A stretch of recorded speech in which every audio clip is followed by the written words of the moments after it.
Councilwoman? All right, we're going to get started. Ways and Means Committee, we're here for 4 hearings today. I'm Eric Costello, Councilman from the 11th District, Chair of the committee, joined to my right by Councilwoman Danielle McCray, 2nd District member of the committee, Councilwoman Odette Ramos, 14th District, Councilman Zeke Cohen, 1st District. We have representatives from the Mayor's Office and the Council President's Office. We're going to get started with Council Bill 24-0520, Parking Facilitators and Taxes. For the purpose of requiring online, mobile, and other third-party booking platforms for parking spaces to pay the city parking tax required by City Code Article 28, Subtitle 22, and defining certain terms. We will start out, you want to start out? Yeah, we'll start out with Finance. Bob? If you want to give a 1-minute explanation of the bill. Yeah, absolutely. Perfect. Thank you, Councilman, and good afternoon. Bob Senemy, representing Department of Finance. This bill was introduced on behalf of the administration upon the request of Finance. The background on this is our corporate compliance unit looks for making sure that we get all of the revenue that's owed the city on taxes, especially on self-reported taxes. And as we looked further into parking tax, we've learned over time that online facilitators of parking, which have become more common over time, think of Spot Hero is the firm now that does a lot of it. We found that they have not been paying the full parking tax. The reason for that is that the parking tax law only refers to operators of parking facilities. And so we want to broaden the language and include facilitators of parking facilities. This is similar to previous efforts we've made. As folks on the council probably remember, we had to expand the definition of the hotel tax to include like room sharing services and online facilitators. We had to expand the definition of the taxi tax to get ride sharing facilities. So it's keeping in that concept where we just have to make sure our laws stay current with the current market conditions. We did some financial analysis on this, and our estimate is that about 15% of parking spaces are now going through these online facilitators, and that we're losing a little over $400,000 of revenue based on the way the law is set up today. So the proposal that's in front of you today is to expand that definition. That revenue that we would be counting on, it's included in the fiscal 2025 budget. And so we support this bill. This was at our urging, and happy to take any questions on that. Thank you. Parking Authority? Good afternoon, Councilman Costello and committee members. I'm Fran Brzezinski with the Parking Authority. We have a favorable recommendation for this legislation. Thank you. Law Department approved for form and legal sufficiency? Yes, Mr. Chair. Thank you. Department of Transportation? Hello, this is Marley Cardona-Moss with the Department of Transportation. We're here in support of this bill.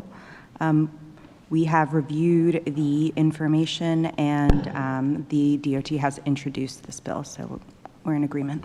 Thank you. Department of Planning? Good afternoon, Mr. Chair. We're not impacted by this and defer to Parking Authority and Finance. Thank you. We've also been joined by Council Vice President Sharon Green Middleton, 6th District, member of the committee. Colleagues, any questions for our city agencies on this bill? Seeing as there's none, are there any members of the public who wish to testify on this matter who are present? Okay. We do not have a quorum right now, but we're going to go into recess on this bill, and the plan will be to recall this bill at some point later today. We've got budget-related hearings for the duration of the day, so as soon as we have a quorum, we'll reconvene and vote this out. So we're now in recess on this bill. Committee's still here. All right, next, legislative oversight 21-0003, FY 2024 quarterly budget briefings. Am I going in the right order or no? Yep. Sure. No rush.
We're ready to go, Councilman, when you guys are. Okay, wonderful.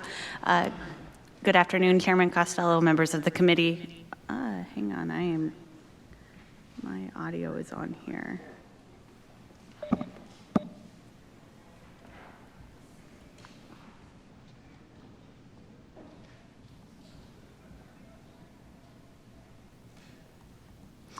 Okay. Good afternoon, Chairman Costello, members of the committee. Laura Larson, City Budget Director. Thank you for having us here today. We are going to be sharing a series of presentations, but first up will be our summary of the third quarter projections. So again, this is our projected outlook based off of actual revenue and expenditures realized through the third quarter, which would have been July through the end of March. So based on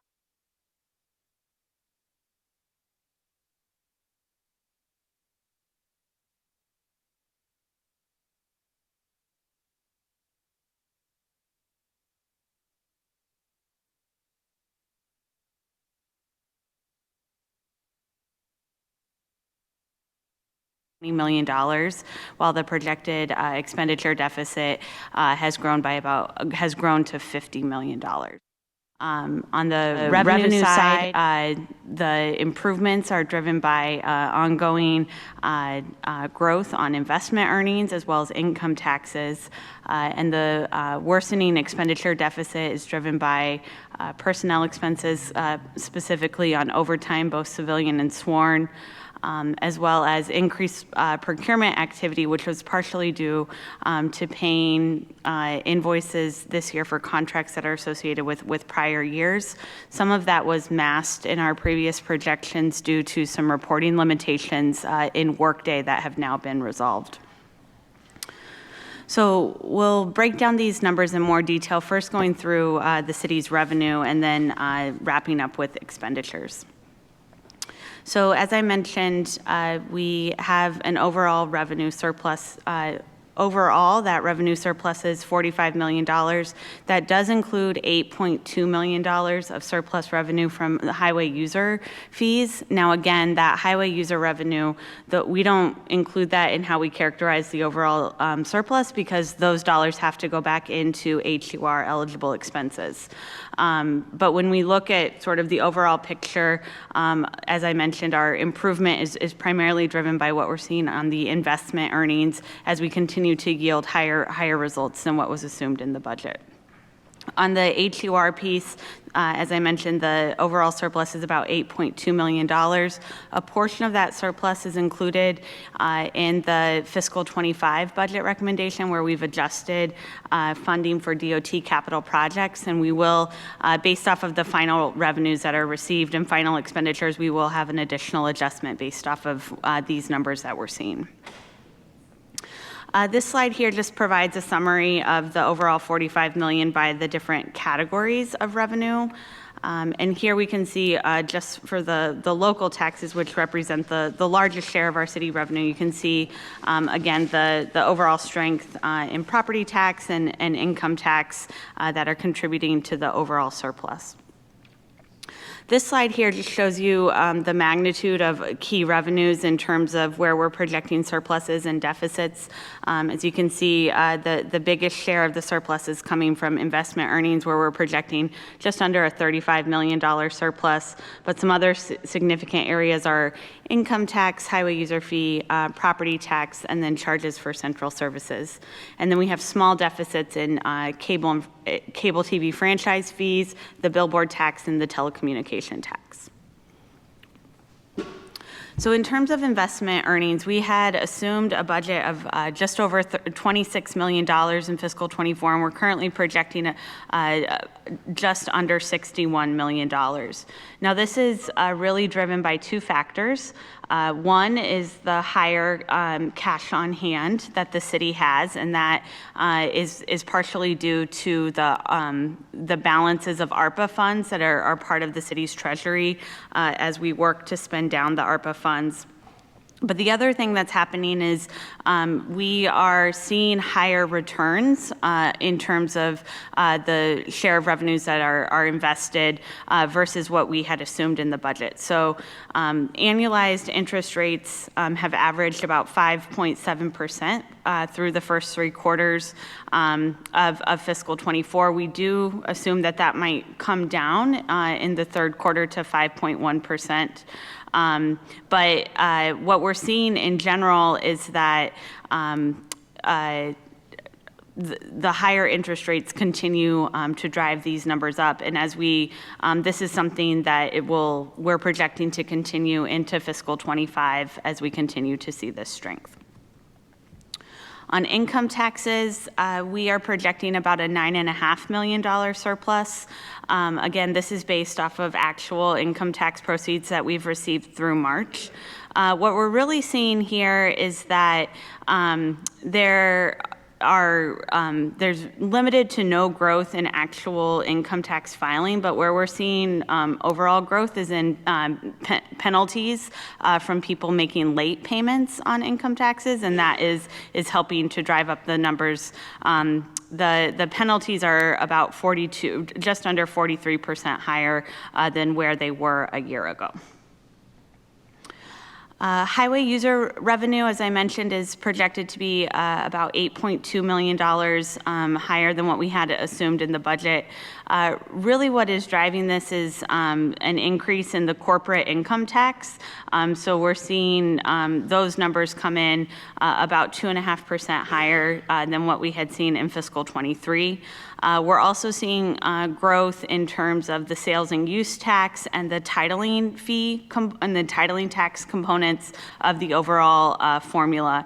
And so this year-to-date activities suggests about a 1.5% increase compared to what we saw in fiscal '23. On property taxes, we're projecting about an $8 million surplus, and you can see the components on this slide of that surplus. So the bulk of that is coming from real property, followed by the personal property tax component from corporations and public utilities, and then finally some improvement on the phase-in tax credits. So when we look at this overall, looking first at the real property tax side, what we have seen is that the net, our actual overall tax base has decreased by about $153 million from July of 2023 through April of fiscal '24. That is partially driven by appeals and then also partially driven by major sales of property that have happened, particularly on the commercial side. We did have, in our budget forecast, we did assume that we would lose some ground on assessable base, and so that's why we're still able to see a surplus here. One of the other things that I'll note is that we continue to see the collection rate for property taxes decline. And so previous projections, we were around 97%. Based off of 3rd quarter, we're closer to 95%. So we continue to sort of lose ground on that front.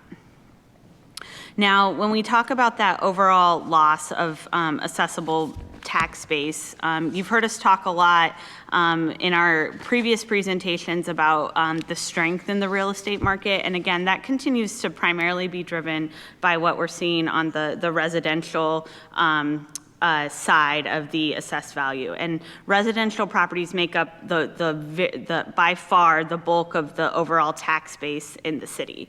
So even though we're losing ground on the commercial side, the fact that so much of our tax base comes from the residential side, and that's where we're seeing strength, that's where we're able to sort of absorb the loss in assessed value on the commercial side. So so far this year, we've seen our residential tax base grow by almost $80 million. Now, part of this is driven by new developments that are coming online. So there's significant developments in Brewers Hill, Medfield, and Port Covington or Baltimore Peninsula that will continue to improve these numbers. On the commercial side, we have actually lost about $230 million of assessed value, and most of this is picked up by reassessments or property sales that have happened in the downtown core. So there have been some notable sales in the Inner Harbor, the 1 South Street. There's also been some notable sales in Charles Village. One of the things that we know is that the bulk of our commercial property sits in downtown, which is part of Group 1, which will be reassessed as part of the fiscal 26 budget. What we're seeing is that because of either these appeals or these property sales that have brought down or that have resulted in reassessing these properties, we've already lost a lot of value here. So even if we do lose more value when the whole group is reassessed next year, I do think that we've already absorbed a big share of that loss of value that we're going to see when Group 1 is reassessed next year.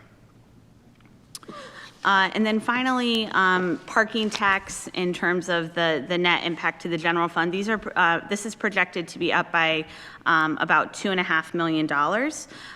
And what we're seeing here is that meter revenues and parking fines are coming in lower than our budgeted projections by about $2.2 million. But we're seeing increased activity in terms of garage income and parking tax. And so we're continuing to see an uptick in demand for garage, and actually recent data has shown that some of the city-owned garages have actually gotten back to pre-pandemic levels, which is something that's really promising as we look into starting a new fiscal year. The other thing that's happening here is that we're seeing some expenditure savings in terms of costs within our parking fund. So we're realizing expenditure savings of about $2.8 million that are also contributing to this overall surplus. Now, shifting gears and talking about some revenues that are underperforming budget. First up is transfer and recordation tax. We're projecting just a very small deficit here, about $62,000 on a budget of $96 million. We're highlighting it here for you because this has been a revenue stream that, especially during the heightened real estate activity, had a lot of volatility in recent fiscal years. And now what we're seeing is sort of a return to normal and a stabilizing that we think that we can plan from now moving forward. The good news here is that we continue to see that property values are holding their higher values. And so if we look at the average sale price of a residential property in March of 23, that was about $238,000. If we look at that in March of 24, it was $254,000, or about a 7% increase. So that's good news that even though we see the number of transactions coming down, we can continue to expect that properties are holding their values. Now, this slide just sort of shows you the volatility of this revenue stream, especially in 21 and 22, as we saw the uptick in the real estate market. Next up is cable and TV franchise fees. So this is down by about $1.3 million, and this is really driven by what we're starting to see as a sharp drop-off in terms of subscribers. And again, this just follows market trends that more and more people are shifting away from cable and opting for streaming services. And so we have seen that the total number of subscribers in the city is down by about 46%, which is driving the loss of revenue here. Next up is billboard tax, and this is primarily paid by just one vendor, and this has been tied up in litigation and legal disputes. We assume about $1.4 million in revenue from this source. We're projecting that we will not receive any funding in fiscal 24 while we continue to deal with ongoing litigation around this revenue stream. Next up is telecommunications tax. So again, this is the tax that's paid both on landline phones as well as wireless phones. And what we're seeing here is a decline of about $1.5 million. What we think is happening here is that as users update their billing information, we're actually seeing sort of a net loss to the city as folks update to addresses that are outside of the city, especially for their wireless lines. So again, this is something that had been relatively stable, but now we are starting to see a drop-off that we would anticipate might follow overall population decline trends in the city. So shifting gears now to talking about expenditures. So we are projecting an overall $50.6 million deficit on the expenditure side. Now this is much different than the picture that we were painting for you when we were here at second quarter, where we were projected to come in slightly over budget, but pretty close to budget. For this deficit, we can really put the drivers into three categories of items. So first up would be staffing-related costs, which is contributing about $36 million to the deficit. The next item would be non-general fund expenses that are being charged to the general fund. That's about $5 million. And then finally, purchasing activity, which is about $10 million. So breaking each of these down into more detail, first up on staff time. We are seeing an uptick in both sworn and civilian overtime. One of the things that has really changed in terms of the overtime picture for the city is pretty consistently in recent years we had seen growing overtime in the fire department, and that had been pretty consistent post-COVID as the fire department had lost some ground in terms of keeping sworn positions filled. But for a long time, police was really coming in very close to budget. And what has changed is as we've seen the number of vacancies in the police department rapidly increase, we've also seen their overtime rapidly increase. So collectively in police and fire, overtime is looking like it's going to be over budget by about $58 million. On the civilian side, we're looking at overtime deficits of about $24 million. This is primarily in the areas of public works, rec and parks, and transportation. Again, that is aligned with sort of different operational demands that have happened in those various agencies. And as you'll all recall, when we were working on the fiscal 24 budget, one of the balancing budget actions was to increase savings that we were assuming from vacant positions. And so that was action that we did sort of across the city budget. And what we've seen is that the actual staffing levels of city agencies, when you couple in things like overtime and leave payouts, we are now exceeding our overall vacancy savings. So while the total value of all the vacant positions in the city's general fund still exceed what we have assumed in the budget, when you take into account some of the implications of having a lot of vacant positions, we're not realizing the targeted level of savings. Next up is non-general fund expenditures that are being charged to the general fund. So this is primarily instances where agencies have grants that are intended for certain expenditures, but for whatever reason, the expenditures are hitting the general fund rather than the individual grants. Some notable examples would be in the library. These would be, we receive state funding for the State Library Resource Center, but we need those costs have been getting charged to the general fund throughout the fiscal year, and those need to be moved to the state fund. We anticipate that could pick up an additional $2 million. The health department, which is one of our largest grant-funded agencies, has been going through an exercise of cleaning this up throughout the fiscal year. They anticipate that there's an additional $2 million that can be reclassified to various grants. And then in the Department of Recreation and Parks, in the fiscal 24 budget, we shifted some of their expenditures to the state program Open Space, and we anticipate that there's about $1 million that can be reclassified to that state grant. Again, this is an area where these costs are sort of factored into that overall $50 million deficit. This is where I think we can make the biggest impact on driving the deficit down, because we know where we can reclassify these expenditures to and make sure that they're charged in a way that's in line with the budget. And then finally, purchasing activity, we're projecting about a $10 million deficit from this item. This really has to do with late invoicing and catching up on invoices from prior year contracts. So as you know, as many members of the council know, in fiscal 23, as the city transitioned to Workday, there were, as well as coming out of the COVID-19 pandemic, there were log jams in the city's overall procurement process.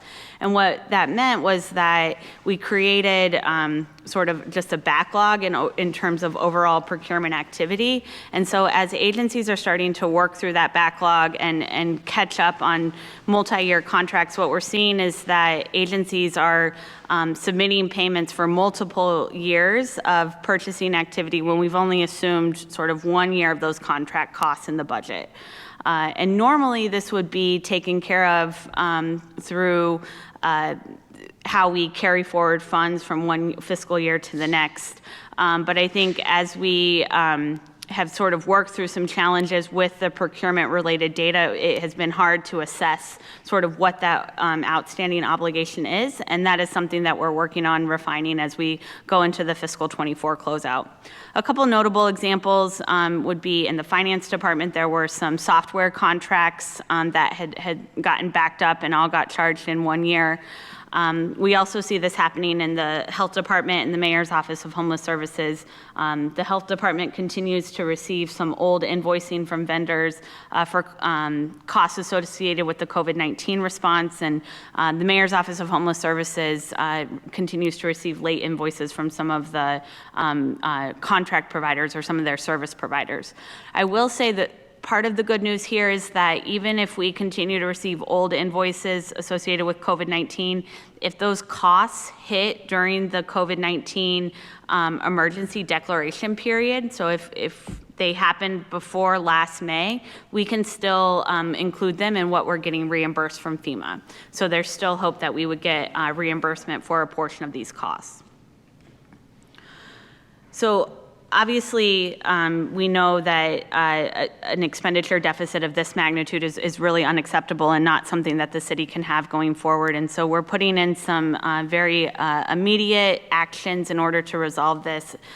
The one thing that we're really laser focused on is working with agencies to make sure that we get all of those non-general fund expenses to the correct place. And so anything that we believe can be charged to a grant or to a non-general fund source, we're working with agencies to get that cleaned up. On a more long-term action, and this would really be things that we're focused on as we move into the start of fiscal 25, is working to strengthen controls in Workday. And I think that has been something that, as everybody's been getting used to the new system, there was a lot of learning curve involved with that. But now that has largely been stabilized, I think we can go to a place where we really lean into strengthening our controls to making sure that the budget, which is the spending plan for the organization, is really driving people's spending. And if we're deviating from that plan, that we have the proper safeguards in our system in order to raise the yellow flag and say we need to do something about that. I think that needs to happen both on the position side as well as the procurement side. And so we'll be looking at doing that through different reporting tools, but also looking at how certain business processes are set up to function and where there are gaps in these business processes that are resulting in these overages. One last thing I just want to note that will be forthcoming from our bureau is BBMR has historically published a quarterly report summarizing economic indicators. And really the goal of this report is to put some of our revenue projections in context of what is happening both in the city and regional economy. This is a report that we've worked at updating. And so what you'll see is that we now have dynamic data included. And so we will no longer be just updating this data quarterly. A lot of the data will be now getting updated in real time. And we've moved from sort of a static white paper report to an interactive dashboard that will allow you to interact with these indicators in more detail. So again, that will be published next week. And so just wanted to take a moment to flag for the committee that will be forthcoming. And when that is live, I will share that resource with the council. So with that, I can take any questions that folks would have regarding third quarter. Thank you. We're also joined by Councilman Ryan Dorsey, 3rd District member of the committee. Hang on one second.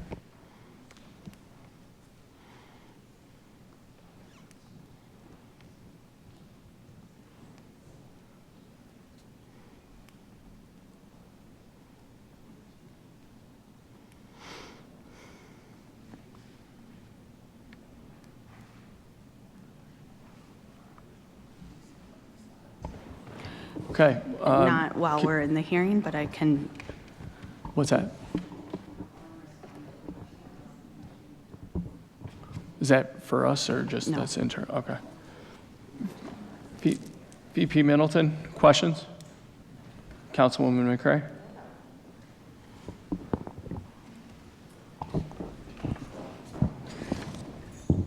Thank you, Mr. Chair. I was trying to get an idea with the purchasing activity slide. When it comes to the estimated impact being $10 million, how much of that $10 million were you estimating for the Health and Mayor's Office of Homeless Services?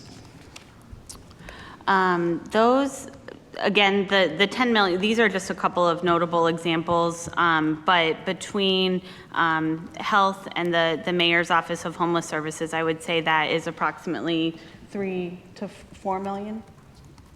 Yeah, Ben's correcting me, 4 to 5 million is coming from those two agencies.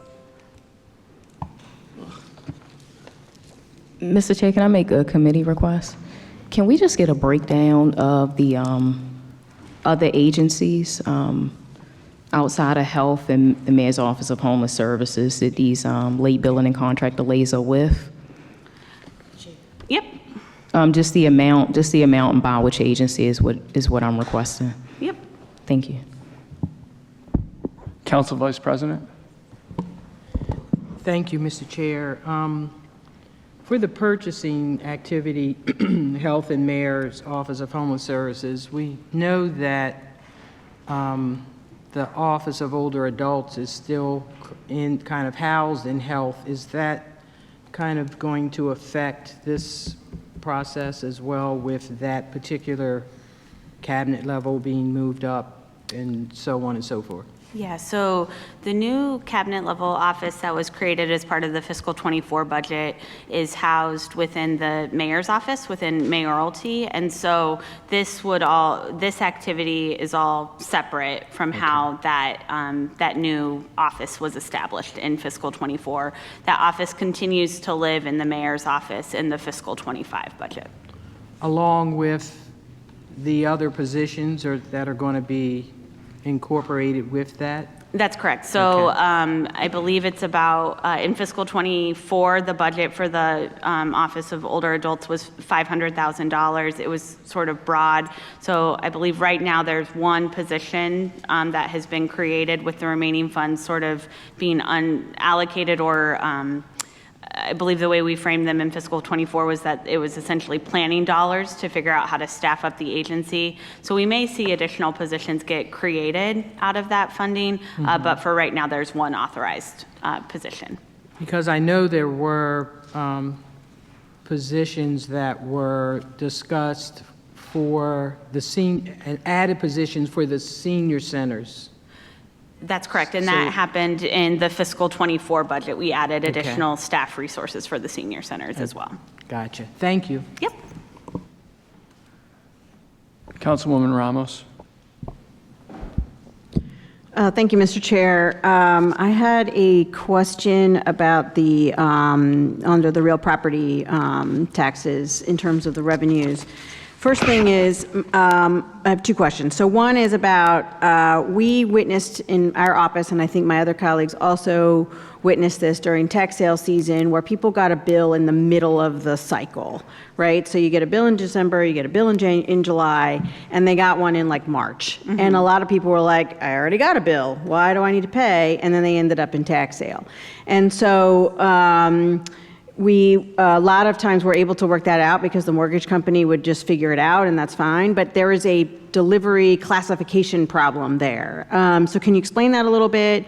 Hopefully it's not reflected here, and is that going to be fixed? Because as we do the there were two pieces of the reassessment. One was the reassessment and the bar that was reassessed, but also when there was permit activity and rehab activity, which automatically, triggers an assessment. So I just wanted to figure out what that is so that we can prevent that from next year.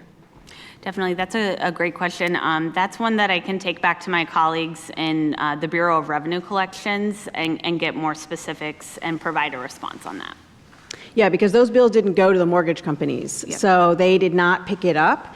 And then, of course, those folks who have already paid off their mortgage, again, were very confused about the situation. So I just want to make sure that we're trying to deal with all of the barriers to having people pay their taxes, Yeah. and that was a big one that really stood out this year during tax sale season. Okay.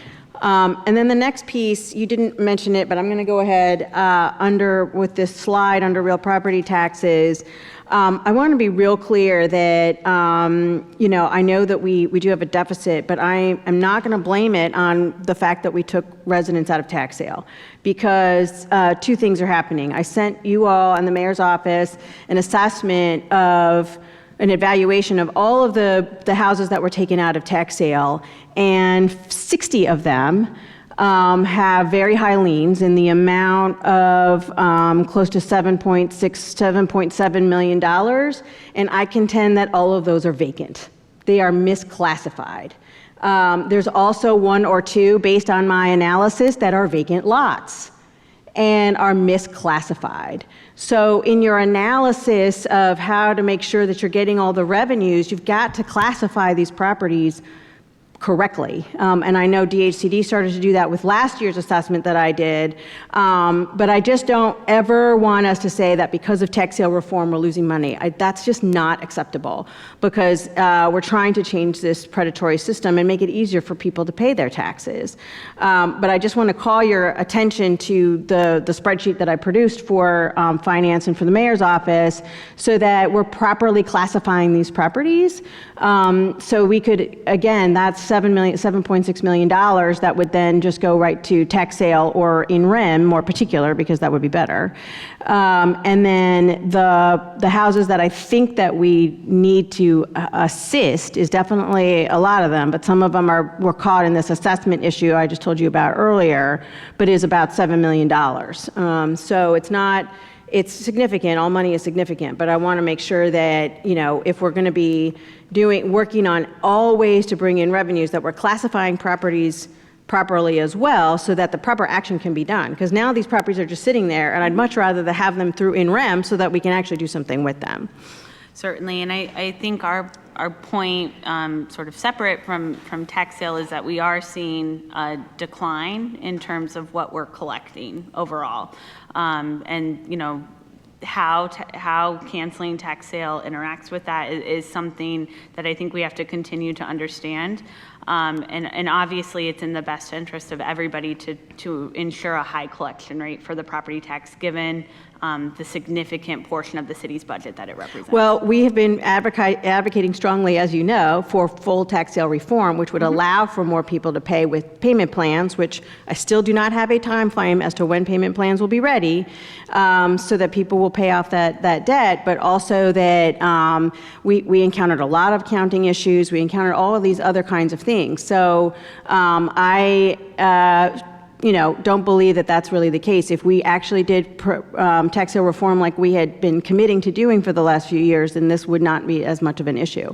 Now, granted, it's not as big of an issue as some of the other deficits that you talked about, but I still want to make sure that we're having those conversations. So I appreciate the opportunity to talk about that.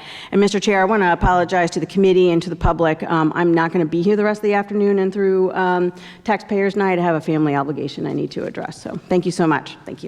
Thank you, Councilman Dorsey. Councilman Cohen. Thank you, Mr. Chair. Thank you, Laura, and your team for putting this together and the good work you've been doing. And apologies, because I know this has been addressed in other forums. However, I did want to ask specifically about the implications of the Renew Baltimore ballot petition, which I know is a ballot measure that may end up on the ballot in November. And so just wanted to sort of understand from a fiscal analysis perspective and now looking at these numbers, what the implication over the arc of the, I think, 7 years, what it would do to the city, what it would do to our budget, and just sort of if you could just share kind of the fiscal implications for us if that ballot measure were to pass and go into law. Yeah, certainly. Great question. So that is something that we've been keeping a close eye on, again, because of the dramatic change that it would mandate to the largest revenue source for the city. We recently published a management research report trying to go through some of the claims that are being made as part of that ballot initiative. That work was led by my colleague Bob Senemy, so I'll turn it over to him to kind of just give a high-level summary of our stance on that item. So thank you, Laura. To summarize, we think it's a very bad idea. Our analysis shows, and this is in our management research report, which is posted on the BBMR website, the reduction in the property tax rate, I mean, you would lose, about a quarter of the city's revenues, because the property tax rate makes up about 50% of our revenue, and they're essentially proposing to cut it in half over a, very tiny time period, which is 7 years. So you'd lose about a quarter of your revenue. I think that means we would have to cut even more than a quarter of our services, because we have certain costs that are fixed, that are just kind of set in the budget. So we go through that in the report. If you have a chance to review that, we'd be happy to answer any questions. What we did was, the proponents of that charter amendment believe that by cutting the property tax rate, you're going to see additional investment. And I think on the margins, that's probably true. But rather than try to figure out exactly how much you're going to get or lose or whatever, we kind of backed into it, did a break-even analysis, and said, what would have to happen in terms of growth to make up for the loss of revenue? And I mean, we'd have to gain over 300,000 residents in a 7-year period, which is, it's just not going to happen. We all want that to happen, of course, but realistically, there's no chance of that happening just based on a tax cut. I think the flaw in the Renew Baltimore analysis is, well, A, they haven't done any analysis, frankly. They've just put this out here, and we're the first ones that have actually looked at it. And they believe that all decisions are based on economics alone and not other factors, things like schools and crime and proximity to where you want to be, your family. So we've laid that all out in our report. We think it's a bad idea. I know that they're trying to generate signatures, and so we're keeping a close eye on that. But I think it's fair to say that the administration and finance, do not support that initiative and think it would be really crippling for the city and would lead to, and we've laid this out in the report, some pretty devastating budget cuts. And we're not talking about the trims and the efficiencies, some of the things that we've talked about sometimes in the hearing room. We're talking about dramatically cutting large agencies, cutting them by 30 to 40% to be able to meet those terms. So. Yeah, no, thank you, Director Senemy. And I did get a chance to look at your report and appreciate the analysis and the depth at which you went in, and just wanted to have it on the public record that I think the 25% cut of services is what I most take away from what you all just said. Thank you, Mr. Chair. Thank you. Colleagues, any other questions? Okay, we're going into recess on this one? Yep. Okay. This one, and we're...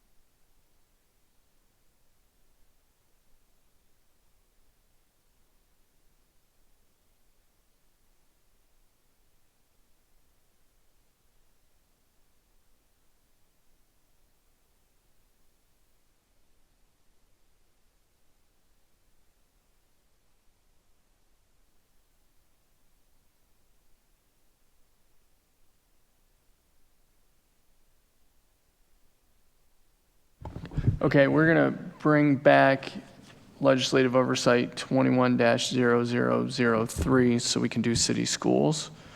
Allison and team, how much time do we anticipate for that one? This is, as a reminder, this is for FY '24 quarter three. FY '24 quarter three. I think we could do it in 5 or 10 minutes. Okay. 5 to 10 minute bathroom break for BBMR if you'd like, or just stick around and have fun with us. Okay. All right, city schools. Good afternoon, Chairman Costello, other esteemed council members. My name is Chris Doherty, representing the Finance Office, Baltimore City Public Schools. I'm joined by Melissa Broom, the Director of Legislative Affairs, and Allison Perkins Cohen, the Chief of Staff.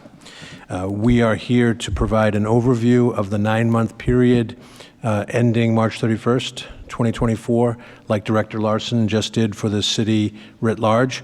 It is first, I point out that these are draft financials, and that does not mean that they're not our best numbers. They actually are our best numbers, but until the financials are reviewed by third-party auditors and declared final, it's important that we just say that these are draft. And we're going to give a quick look at the draft revenues, the draft expenditures, and then a summary of same, and the in connection with meeting our obligations under legislative oversight. Thank you. So first, we'll take a look at our revenues. And I will point out after the city's similar presentation that the school's revenue situation is much simpler and much more, in a good way, boring. We have two major funders, the state of Maryland and the city of Baltimore, who together make up 98-point-something% of our general fund revenues. And those revenues, very thankfully, are quite predictable. And any deviation from those is quite rare, and usually we know in advance. So unlike the extremely large exercise that the city goes through of projecting revenues from the various revenue sources, we have an easier time of it. So as I say, between the state of Maryland and the city of Baltimore, that's in the neighborhood of 98% of all of our general fund funding.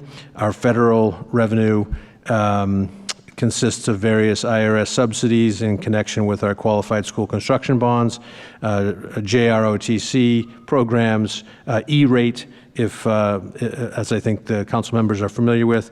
And one note about why we received more, and as far as things go, materially more in federal revenue, that came from the Emergency Connectivity Fund, the ECF, which was a federal program that was aimed at and I think largely succeeded in helping districts get hotspots and other connectivity devices to our children and families. So that's why you'll see that we budgeted $5.4 million, and we have so far by the end of the third quarter come in at $6.3 million. Of that $6.33 million that you see on the slide, fully $5.6 million came in one transaction through the Emergency Connectivity Fund. The most important thing in a revenue update like this really is the last column, where you'll see the percent balance remaining. And really, if you skip down to the bottom right, that's kind of where most folks would go to see a general metric of have there been any surprises, good, bad, or otherwise. And you see that we have a revenue balance of 20%. By way of general idealized expectations, you might expect in a third quarter update to have everything be 75% spent, 25% remaining. There's a bit more lumpiness than that, of course, in the real world. And there's also some lumpiness in how the state of Maryland gives us our money. So this 20.3% is actually a good metric, meaning that we've gotten 80% of our revenues already in hand. So this is the balance left in our revenues, and that's a function of we get our funds from the state of Maryland 6 times a year. And so naturally, with 4 quarters in the year, you're going to get one payment twice, and in 2 quarters, you're going to get 2 payments. So that one act alone that we've so far received at this point in time, 3/31/24, 5 of our 6 state of Maryland payments, that's why there's a bit of lumpiness. The city of Baltimore, on the other hand, our second giant benefactor, provides our funding every 2 weeks. So there's really no lumpiness in what the city provides. And finance folks like predictability and evenness, so we appreciate that. The next slide, we provide it so that you have it. It's actually a bit, these are the Maryland State Department of Education categories that we're required to report on. That said, frankly, they're not terribly meaningful. Some of the categories have a hodgepodge of different things in there. And so while we always report against it and our systems are built to report against it, what we find more useful for both official and unofficial readers of our financial statements is the next page, which is shown by object. The object is generally more self-explanatory, or what folks will kind of intuitively or not think of with the budget. So here we see again the summary, and the bottom right-hand corner is the most important part of this, and it shows that we have 29.4% of an unencumbered balance left to go at the end of 3/31/24. That's generally what you would expect. Now again, in a kind of notional world, everything would be spent out automatically. It would be 25% left of your money and 25% less of your expenditures. That never happens, even in far smaller organizations than ours. But the reason that this is reassuring is it means that we have gotten 80% of our revenues, no surprises there, and we have about 29% left of our expenses. Now, the main reason that we have 29.4 is something that you're certainly familiar with.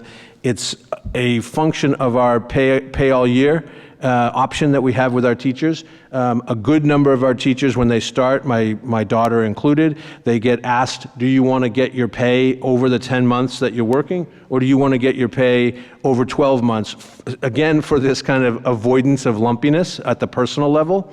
And about half of our teachers broadly take the pay all year option. So what that means is we're still holding, by their request, we're still holding on to their pro rata pay so that we can give them 4 full pays in the summer, and they can do things like automatic payments and not have kind of a period of unwanted austerity in the summer. So as of today, we have 3,415 teachers signed up for pay all year for next year. Now, the last page is I've kind of stolen what limited thunder this presentation has, in that there's no bad surprises, right? This is generally what we would expect to see. We have, if we were to have any even small hiccup in our 2 main funders, it would be naturally a devastating effect, but they're extraordinarily rare. And so while we don't benefit from revenue surpluses, we also don't have to worry about revenue deficits. Our expenditures, of course, are much more dynamic, but the final slide shows about what one would expect a school system with 2.5 more months of full-blown school to go. But even the end of June, we have funding that goes to summer school. So we're happy to report, both in the preparation that went into this report and in this presentation, that we're where we expected more or less to be, even if we could not have predicted these exact numbers. And we're happy when there are no big surprises to explain to the City Council. Thank you. We've been joined by Councilman Mark Conway, 4th District. Starting this side, Councilman Dorsey, any questions? Councilman Cohen? Nothing. Councilman Conway? Councilwoman McCray? Council Vice President Middleton? Just one quick, on page 5, I know you did a wonderful explanation of all of this, but I keep staring at that section, Student Health Services, and I guess such a low number. Could you just kind of explain what Student Health Services, because it's really kind of a broad statement, since school is about servicing students. So just kind of give a brief explanation for that category.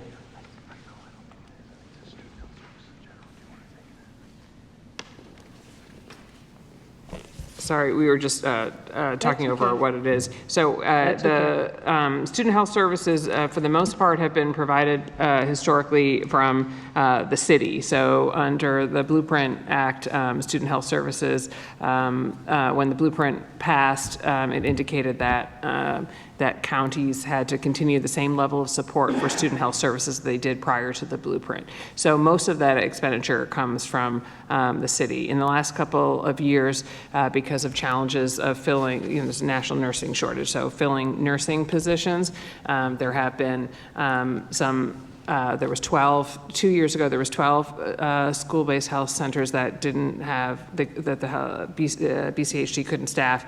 Last year, there was 19, and then this year we're up to 35 health centers that we run. So in those cases, we are still in the process of we don't have an agreement yet with the city about making sure that we get compensated for those health centers. So, Thank you for that explanation. Thank you, Mr. Chair. Colleagues, any other questions? Okay, we'll now go into recess. That was City Schools FY24 Quarter 3. We're now going to get into the overview for the Ordinance of Estimates for fiscal year ending June 30, 2025. This will be BBMR, and this is Council Bill 24-0521. Bob and Laura, take it away.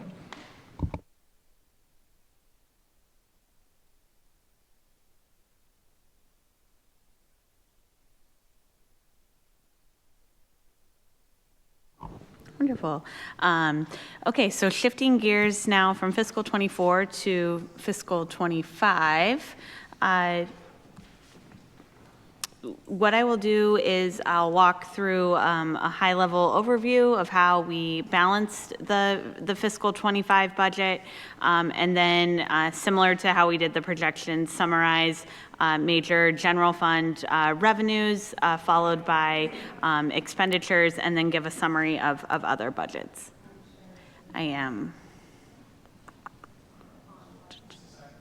Yeah.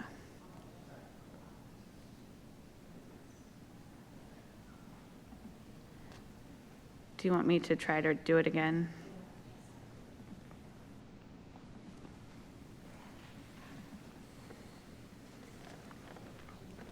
There we go.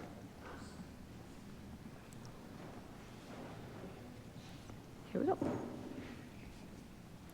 Great. So starting off with our fiscal 25 budget highlights. So the Board of Estimates recommended budget that was referred to the City Council balances a $107 million budget shortfall by maintaining city services, but identifying strategic agency reductions through new efficiencies, reducing long-term liabilities, and looking for ways to target long-term vacant positions. There are targeted investments in areas of violence prevention, consent decree compliance, the Vacants Housing Initiative, climate action, and procurement transformation. We continue to deal with the impacts of inflation on the city budget, primarily in terms of what that looks like for wages and some of our higher equipment and software costs. And then we continue to absorb the higher education costs that have gone up by about just over 47% compared to pre-Blueprint levels. When we look at the overall budget, the recommended budget is $4.2 billion. That is down by $149 million, or a 3.4% reduction. That is primarily driven by an update in terms of the city's practices around budgeting grants in order to provide a more accurate depiction of anticipated federal, state, and special awards. When we look just at the general fund budget, the total budget is $2.3 billion, or about $130 million higher than fiscal 24. That's about just under a 6% growth rate.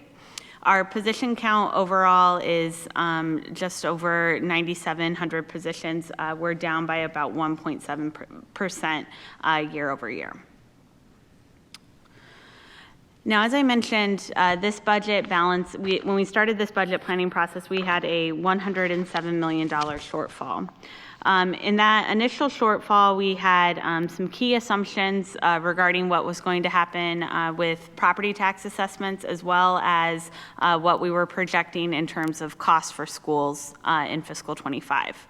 Now, from the time of our initial projections last fall to this winter, when when the mayor had agency proposals and began to balance the budget, that shortfall had declined from 107 million to just under 62 million.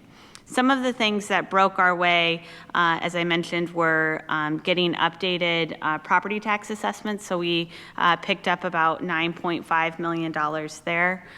We also received the final school funding requirements through the state funding formula. We had anticipated that costs would go up by about $15 million next year. Schools costs are actually going down for the city by about $3 million in fiscal '25. So that was a help of about $18 million. And then we were able to take into account new revenue information, particularly in the area of investment earnings and income tax, where things were breaking our way. And again, those contributed to reducing the overall deficit. So when the mayor began the work of balancing the budget this winter, we were working around that $62 million number. So when this portion of the budget was balanced by a number of targeted reductions, as well as identifying certain areas for critical investment. So in terms of these balancing actions, we are recommending enhancements to various parking revenue, one of which was the legislation introduced to the committee earlier this afternoon. Looking at ways to adjust municipal fines and fees to ensure that those items are keeping pace with the cost of providing services.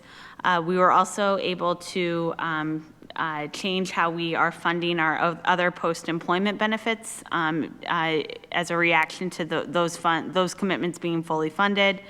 And then there are just over $33 million of reduction to agency budgets, either by way of reducing long-term vacant positions or realizing various savings.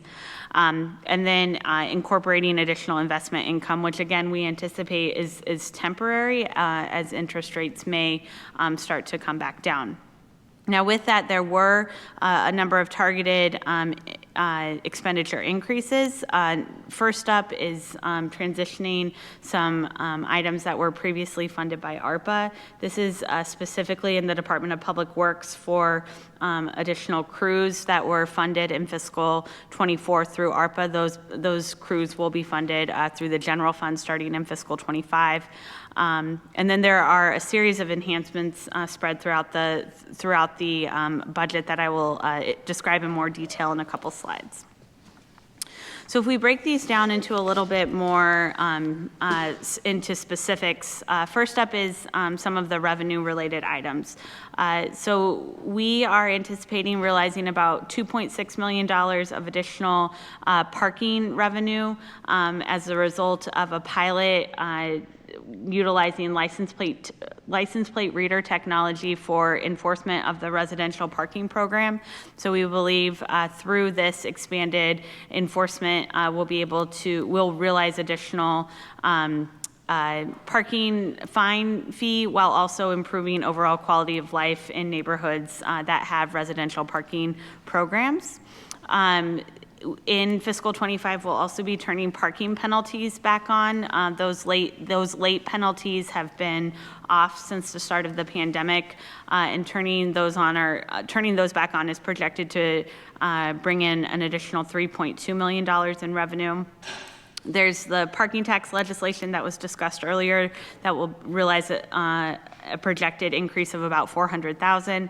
And then we are reviewing all municipal fines and fees to look at those fee schedules to make sure that they are aligned with the cost of providing those services. And we'll be bringing a package of those adjustments back to the Board of Estimates and where necessary, City Council.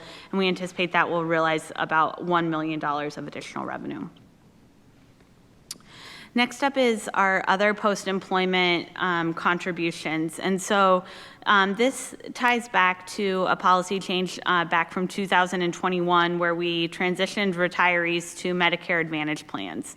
And so that transition made a dramatic reduction in terms of the city's long-term liability for these benefits for our retirees. And what was happening is we previously were having to make an additional contribution every year to get this fund closer to fully funded. And what we have seen this year is that our actuarial report shows that our long-term liabilities are nearly entirely funded, and so we no longer have to make those catch-up payments. And so what that means is we will have about $17.6 million of general fund savings that we'll be able to realize starting in fiscal '25.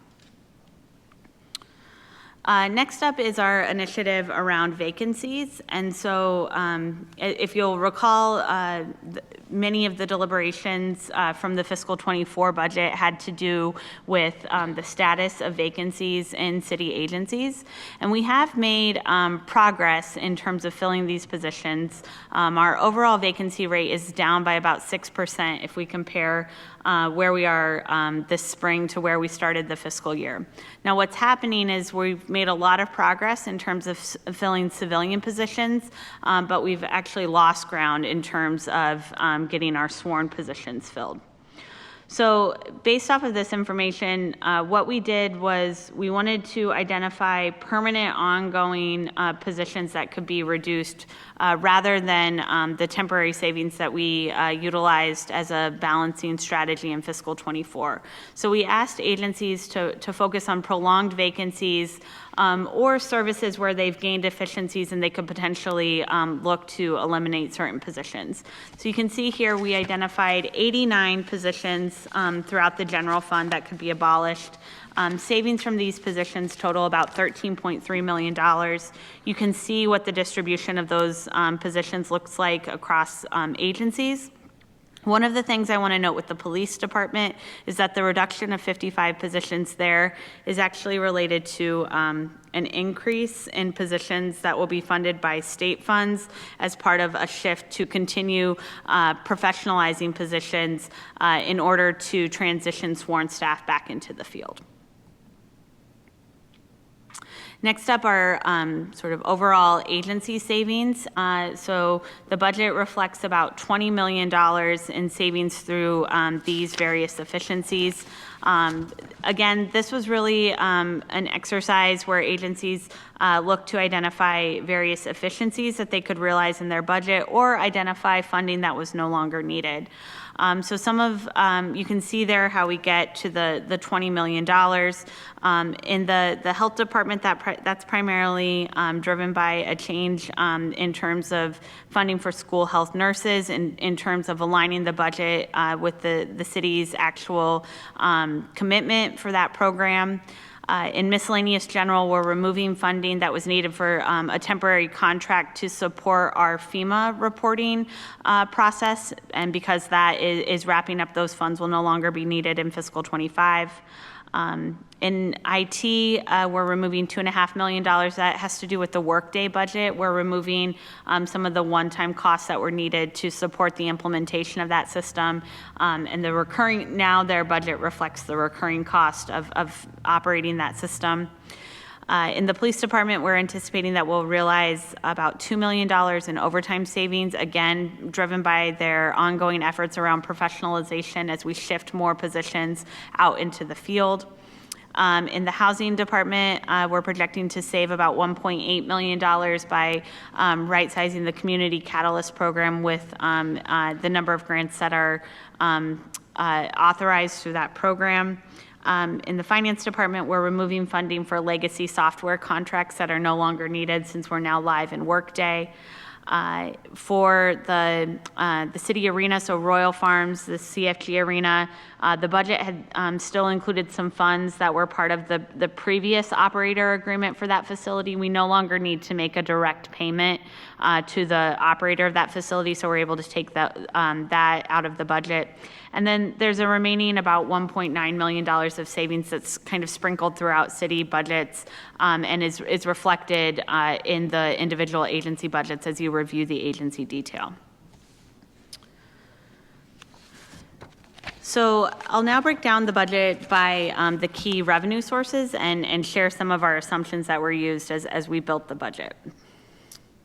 So as we mentioned, the total general fund budget is just over $2.3 billion. You can see here that property taxes account for about half of the city's revenue, followed by income tax and then highway user revenue. What I'll note here is that the overall distribution of where our revenue is coming from is unchanged from fiscal 24 to 25. These ratios are consistent. So first up, for property tax, we're projecting that property tax will be up by about $65 million, or 6.7%. This is driven primarily by the continued growth in terms of our assessed value. So for fiscal 25, Group 3 of the city was reassessed, and Group 3 represents the southernmost portion of the city. This was an area that is being reassessed for the first time post the real estate boom that happened during the period of low interest rates. The good news here is that this represents our 11th consecutive year of assessment increases for the city, and it's the second highest increase, second only to fiscal 24. One of the other things that I'll just note on this is that while we continue to see this overall growth, it is still trailing the assessment growth that we're seeing in the rest of the state of Maryland. So while we're seeing these high numbers, we are still ranked last among other counties when we look at the overall rate of assessed growth. The fiscal 25 budget maintains the effective property tax rate, and so you can see that the overall rate is still just under $2.25 per $100 of assessed value, and the effective rate for owner-occupied units is just under $2.05. Again, that continues the initiative, the 20 cents by 20 reduction that where we hit that goal 5 years ago. For tax credits, again, this is a program that is sort of reflected as an expenditure, and so it's a reduction in revenue when we offer these programs. The cost of providing these programs is going down in fiscal 25 by about 2.5%, and that is driven particularly by two tax credits, the enterprise tax zone and the historic tax credit, or the CHAP program, and this is primarily driven by a handful of large projects that will be expiring in fiscal 25. Transfer and recordation taxes, as I was mentioning earlier, we are sort of experiencing this new normal level for this revenue stream, and so we are projecting that this revenue will be down by about 5% year over year. And what we're projecting in terms of revenue is consistent with the revenue that is forecasted for fiscal 24. Again, our assumptions here continue to reflect that the overall sales activity will be pretty consistent in fiscal 25, but that those properties will continue to hold their values. Income tax is projected to be up by about $19 million, or 4.2%. When we look at the overall number of filers, we're able to leverage some data from the state of Maryland. And what we saw in the most recent data is that we're losing filers in terms of those individuals making less than $30,000, and we're losing filers for those individuals making more than $500,000. But we have an overall increase for those middle brackets. One of the things that is important to know about this year of data is that it's based off of 2022 filings. And so this would be the year that individuals would have been returning to the labor market post-pandemic. And so we really think that the overall increase here is driven by that return and not necessarily an influx of population. Next up is highway user revenue. So fiscal '25 will represent the second of 5 years of increased HUR allocations under state law that was passed in 2022. So next year, we're projecting that these revenues will be up by about 21%. As I was mentioning earlier, this is really driven by statewide proceeds from fuel tax, titling tax, vehicle registration fees, and the corporate income tax. And what we're projecting here is that the inputs of those formulas will remain steady with the trends that we're seeing in fiscal '25, but the revenue growth that we're seeing here will come from the increased allocation under the state law. I do just want to note that there was some talk during the state budget negotiations that would have potentially reduced the city's allocation through HUR, but ultimately those cuts were restored in the final state budget, which is good news because that will help us to continue to maintain our increased investment in DOT capital projects that's funded through our pay-as-you-go capital contribution. Investment earnings are projected to be up by $15.6 million, or just under 60%. Again, this really falls in line with the same trends that we're seeing in fiscal '24, where we are sort of seeing the double benefit of the higher cash on hand from the ARPA revenue, as well as continuing to receive higher returns on our short-term investments. Tourism and visitor-related revenues are projected to be up by just over 10%, or $5.1 million. Again, this on the hotel side, we continue to see strength, not only in our occupancy rate, but the average room night. And so those things collectively are resulting in about a $400,000 increase in hotel tax revenue. On the parking side, we're projecting that those revenues will be up by about $6.2 million, and the bulk of that increase is based off of the initiatives that I was describing earlier as part of the budget balancing exercise. And then finally, traffic camera revenue is projected to be up by about $800,000, or 3.2%. We are assuming that collection for traffic cameras will be about 55%, which is in line with our prior year trends. And the other thing to note here is that this projection takes into account new traffic cameras that will be deployed this summer by DOT. And so we will have 153 speed cameras and 183 red light cameras. Do just want to note that this does not include the I-83 traffic camera program. Revenues from those cameras are restricted in terms of their uses, and those dollars go back into the cost of managing that program or improvements to the I-83 corridor. So shifting gears now to the fiscal '25 expenditure side of the budget. Do just want to spend a minute talking about the impact of transitioning systems with the fiscal '25 budget. As you all know, we transitioned to Workday in fiscal '23, and so fiscal '23 was the first year that all of the city's financials ran through Workday. We were previously in Workday for HR, hiring and recruitment, but fiscal '23 was the first year where all of our accounting entries, payroll entries, purchasing activity, where everything flowed through Workday.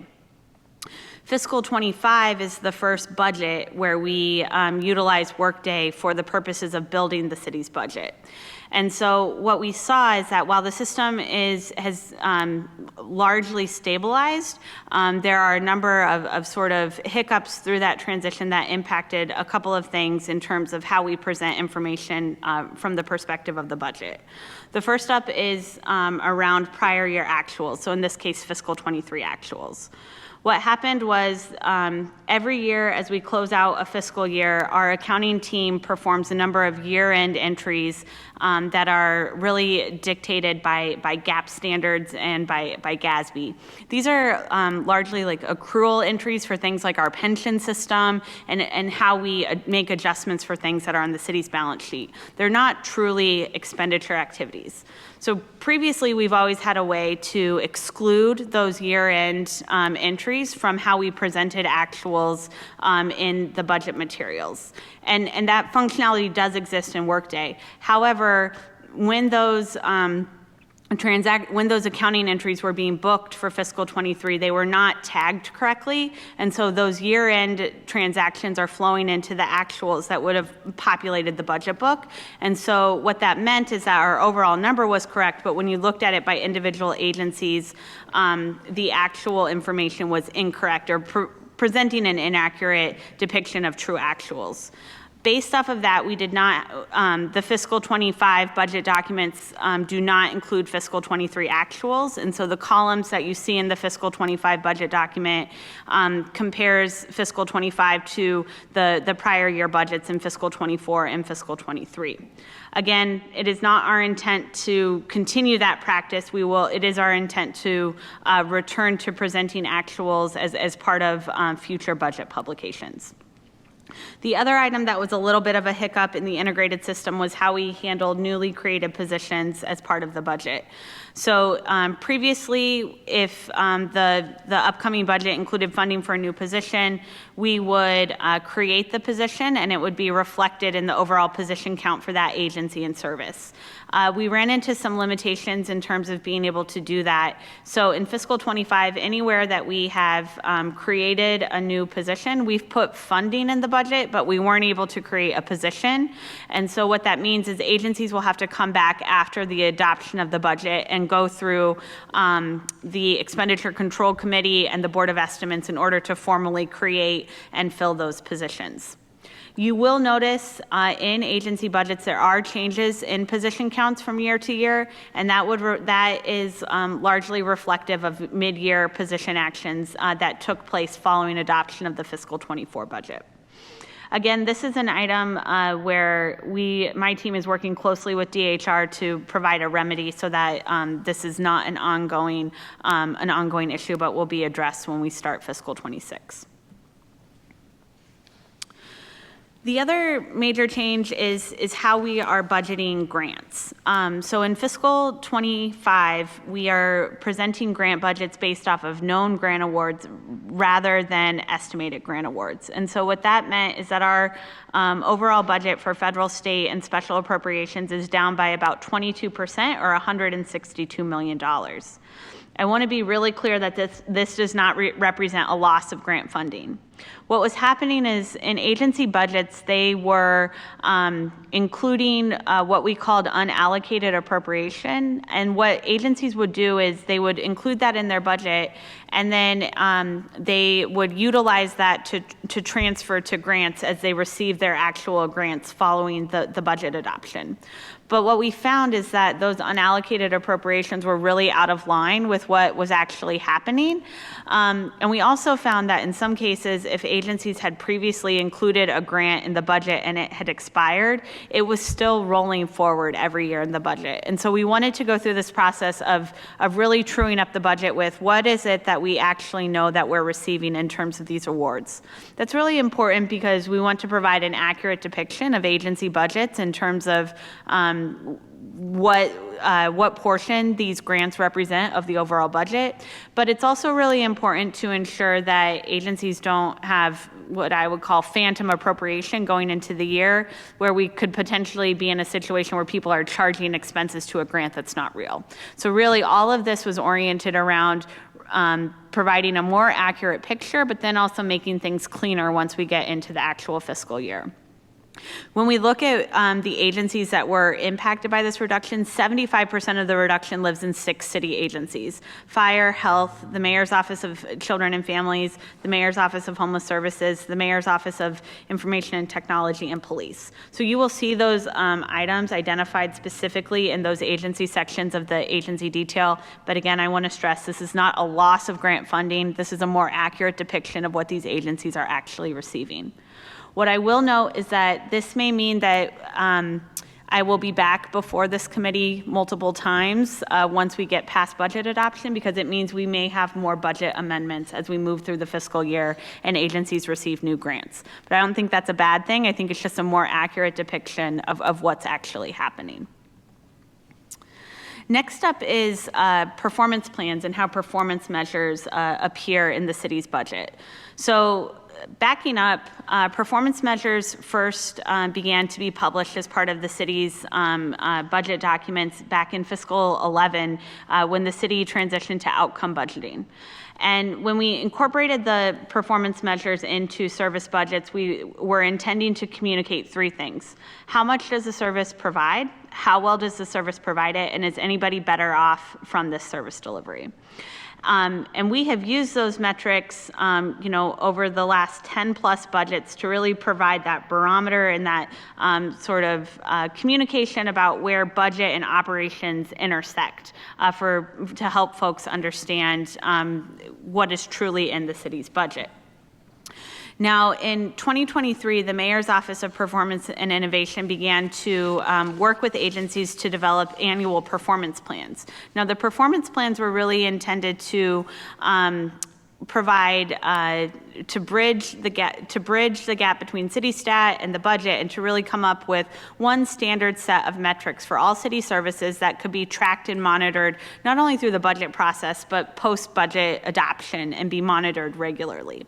And so there is a team within OPI that worked with city agencies to review all of their performance metrics and to propose, in some cases, to propose new metrics or modify existing metrics. And so for the fiscal 24 budget, we are utilizing measures that are part of the agency performance plans. And so again, this is something that really brings consistency and gets us to a place where we have one set of metrics for our agencies. But I do want to note, because there was transition and there was some changes in terms of metrics, there may be some anomalies when you look at the performance measure tables in fiscal 25 where we might be missing prior year data, and that is a sign that the agency is proposing a new metric. And agencies during their budget hearings will be able to speak to why they are proposing different metrics than what they had been previously presenting in prior budget documents. I will also note the complete performance plans are available on the mayor's website if you want to look at those as part of the overall package. So with that, I'll switch gears to giving highlights of specific items in the budget. So again, this slide just shows us where the money comes from and how it's spent in the operating budget. The general fund represents about 65% of the total budget, followed by enterprise and utility funds, and then grant funds. I will note that change in how we're budgeting grants this year did change the ratio of where the money comes from, in terms of flipping the utility funds and grant funds in terms of their share of the overall budget. This slide shows how the money is spent in terms of the pillars that are outlined in the mayor's action plan. So you can see that building public safety represents the largest share of the budget, followed by prioritizing our youth and clean and healthy communities. Now, when we talk about the fiscal 25 budget, especially in some of the rollout materials, we've really stressed that while we had to budget a significant budget deficit, we are maintaining the current level of service. And so just wanted to remind the committee of some of the major assumptions that we factored into agency budgets when we talk about current level of service. So again, the starting gap that we are working from takes into account a number of inflationary factors that we've applied across the budget. So first up, for salaries and wages, individual agency budgets have been updated to reflect either known contract increases that are part of existing labor contracts or anticipated increase based off ones where we are under negotiation. And we've also removed the temporary vacancy savings that was a big part of our budget balancing strategy from fiscal '24. On employee benefits, we've updated agency budgets to take into account health insurance rates. That's based off of the known rate for the first half of the fiscal year and an anticipated rate for the second half of the fiscal year. And we've also adjusted budgets for pension costs. The civilian pension costs are projected to increase by 5%, while the sworn pension costs are projected to be up by 6%. And then finally, the contractual material and equipment budgets are up by anywhere from 3 to 6%. Again, we try to target these inflationary increases to areas of our budget that have been more hit by inflation. We want to make sure that we are properly reflecting our costs, but we don't want to be overly conservative in inflating everything. Where we have individual agency budgets that may have specific items that are exceeding inflationary adjustments, we've also accounted for those within their budgets. So now talking about the budget by pillar. First up, for prioritizing our youth, in terms of city schools, the budget reflects the continued funding under the Blueprint for Maryland's Future Framework. As I mentioned, since the implementation of the Blueprint, city funding for schools is up by about 47%, or $125.6 million. As I mentioned, the 2025 local share is declining slightly from fiscal '24, so the overall local share is down by $3.2 million next year. The Mayor's Office of Employment Development includes $4.2 million as part of a partnership with city schools to provide career coaches at middle school and high school locations, and this funding will be used to support 56 positions. The budget also supports 240 spots for the year-round Youth Works pilot and ensures that all Youth Work participants will receive the $15 minimum wage this summer. This slide shows the school funding trends going back to fiscal 2001 through fiscal 2025. Again, just as a reminder, between fiscal '23 and fiscal '24 was where we saw the unanticipated increase from the change in the Education Effort Index calculation. When we look at that component of the school funding formula in fiscal 25, we are staying in that middle tier where we receive a 45% credit through this program. I do just want to note that we are within about 0.4 of a point of going to the bottom tier of this program, where our credit would drop off again. And so that is something that we closely monitor in order to really understand what the future of schools costs will look like in the city's budget. Laura, can I pause you right there? Yes. We're going to go into recess very quickly. We're going to call back Council Bill 24-0520, parking facilitators and taxes, because we now have a quorum. Colleagues, is there a motion to move that bill favorably? So moved. Motion by Middleton. Is there a second? Second. Second by McCray.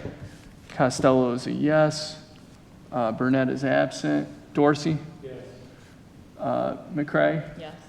Middleton? Yes. Schleifer and Stokes are absent. This bill passes with 4 yeas and 3 absences and moves to second reader at the next full meeting of the City Council. We will now go back to reconvening Council Bill 24-0521. Laura, please continue. Thank you.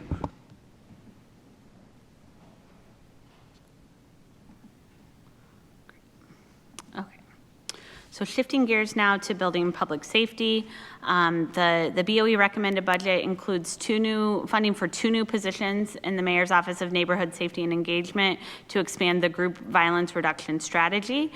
This will expand GVRS to the Eastern and Southern police districts. The budget also continues to invest in police professionalization by adding 40 civilian positions that will be funded through the State Aid to Police, or the SAP grant. This is part of the effort to redirect sworn officers back to the field and reduce overall overtime costs within the department.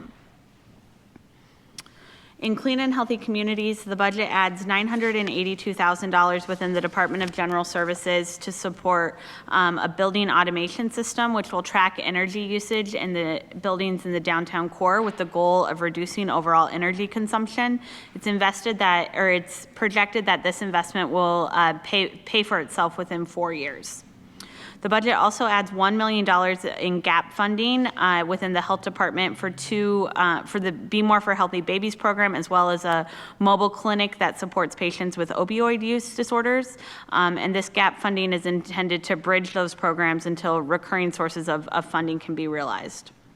And then finally, the budget maintains funding for weekly recycling. So as a reminder, in the fiscal 24 budget, we created 10 crews for a partial year within the general fund, and there were 10 additional crews that were funded by ARPA in fiscal 24.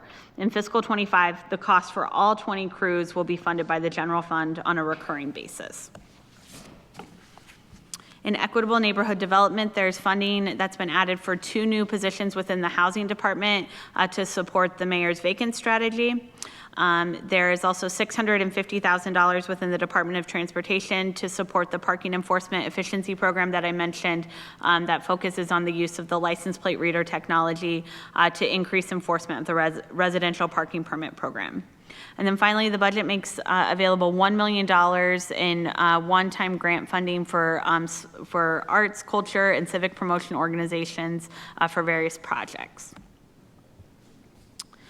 In responsible stewardship of city resources, the budget invests $592,000 to purchase electric vehicle charger hubs, which will support 84 vehicles as part of the first steps towards electrifying the city's administrative fleet by 2030.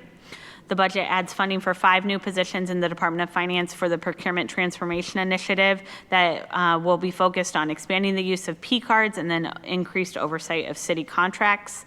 And the budget continues the use of hiring incentives, specifically the CDL hiring incentive, geared at reducing the number of vacancies for positions requiring a CDL license. Since the start of this incentive, vacancies within these classifications have declined by 30%. So finally, wrapping up with some major highlights from other budgets. First up, for our utility budget, so this is our water, wastewater, and stormwater budgets. The expenditure budget in these funds is up by 6.8%, or just over $38 million.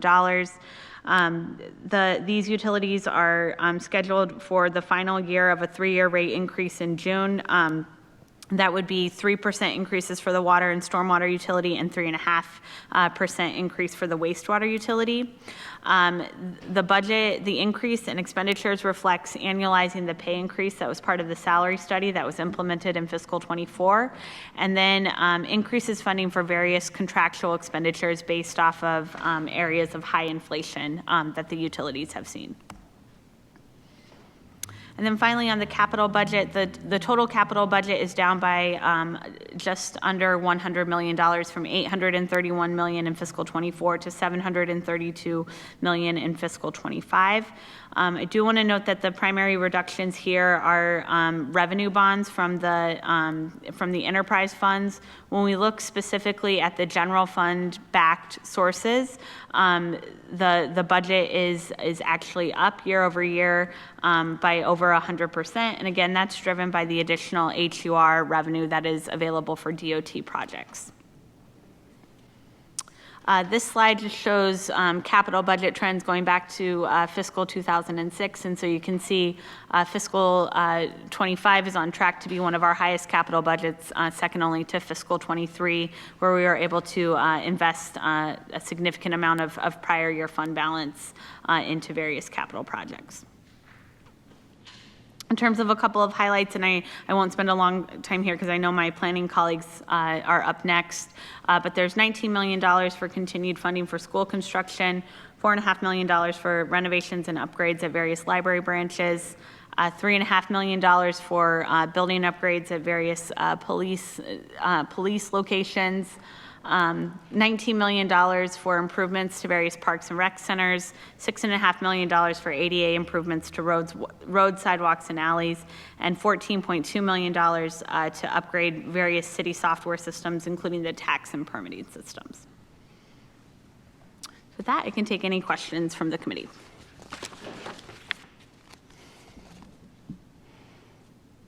Thank you. Councilwoman McCray.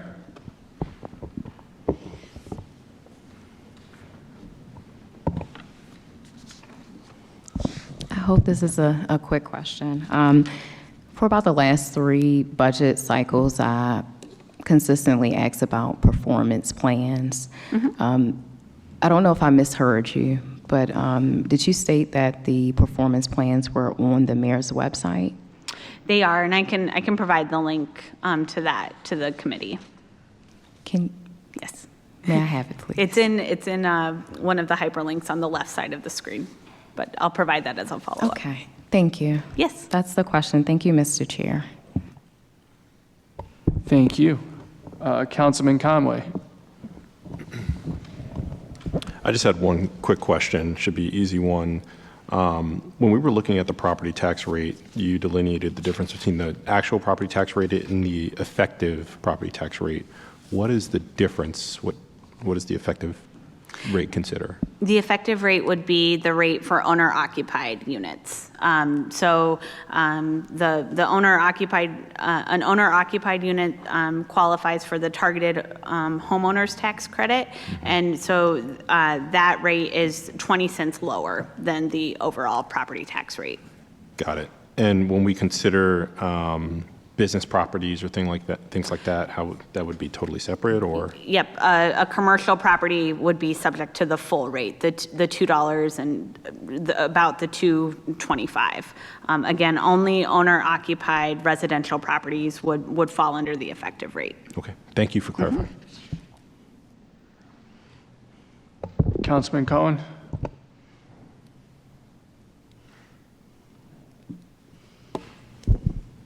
Thank you, Mr. Chair. So in your presentation, you mentioned about $2.5 million projected revenue from RPP parking enforcement. I didn't see mention of the other various parking issues, like parking in no stopping zones, bike lanes, blocking alleys, et cetera. And that is where our office at least gets the most amount of requests. So curious why not, and are we factoring those in? Yeah, and so, we understand and hear the feedback from members around sort of the many ways that parking issues and parking compliance impacts quality of life in neighborhoods throughout the city. I think that this is a first step of what I would see as many future subsequent steps to increase parking enforcement to address some of those quality of life issues within our neighborhoods. This is an area too where it's going to make parking enforcement more efficient. So hopefully we can expand to do additional enforcement potentially, at the existing staff levels without having to look at expanding staff levels in order to do more on the front, on some of the fronts that you're mentioning. No, I definitely appreciate that. I do think, though, those other issues are really important. They come up a lot for residents, and just in thinking about the quality of life and the frustration that folks experience when they do the right thing, when they do the 311, and there's not the level of response that we would hope for and expect. And so I hope that, as you said, that we do evolve the system and relatively quickly so that we are able to capture that part of the work as well. Certainly. Thank you. Mm-hmm. Councilman Dorsey.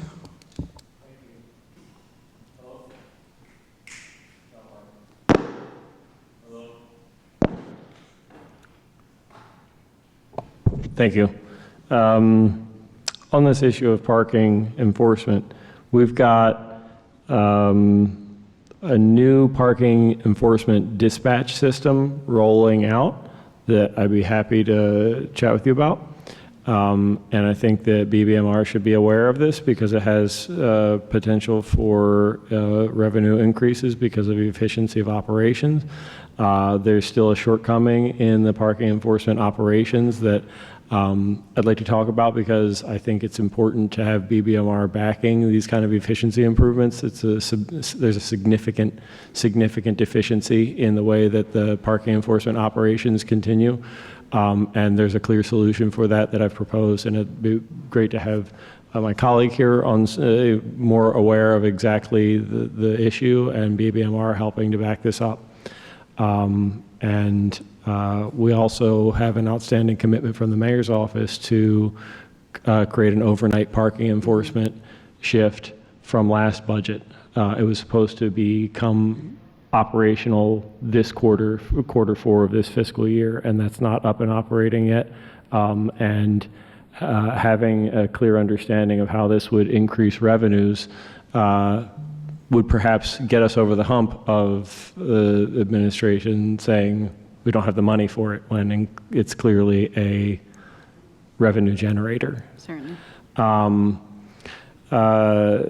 The question that I have is one that I've brought up a number of times in various conversations and hearings over the last several years at least about the potential for revenue increases through zoning reform and through upzoning, whether large or small in scale or scope.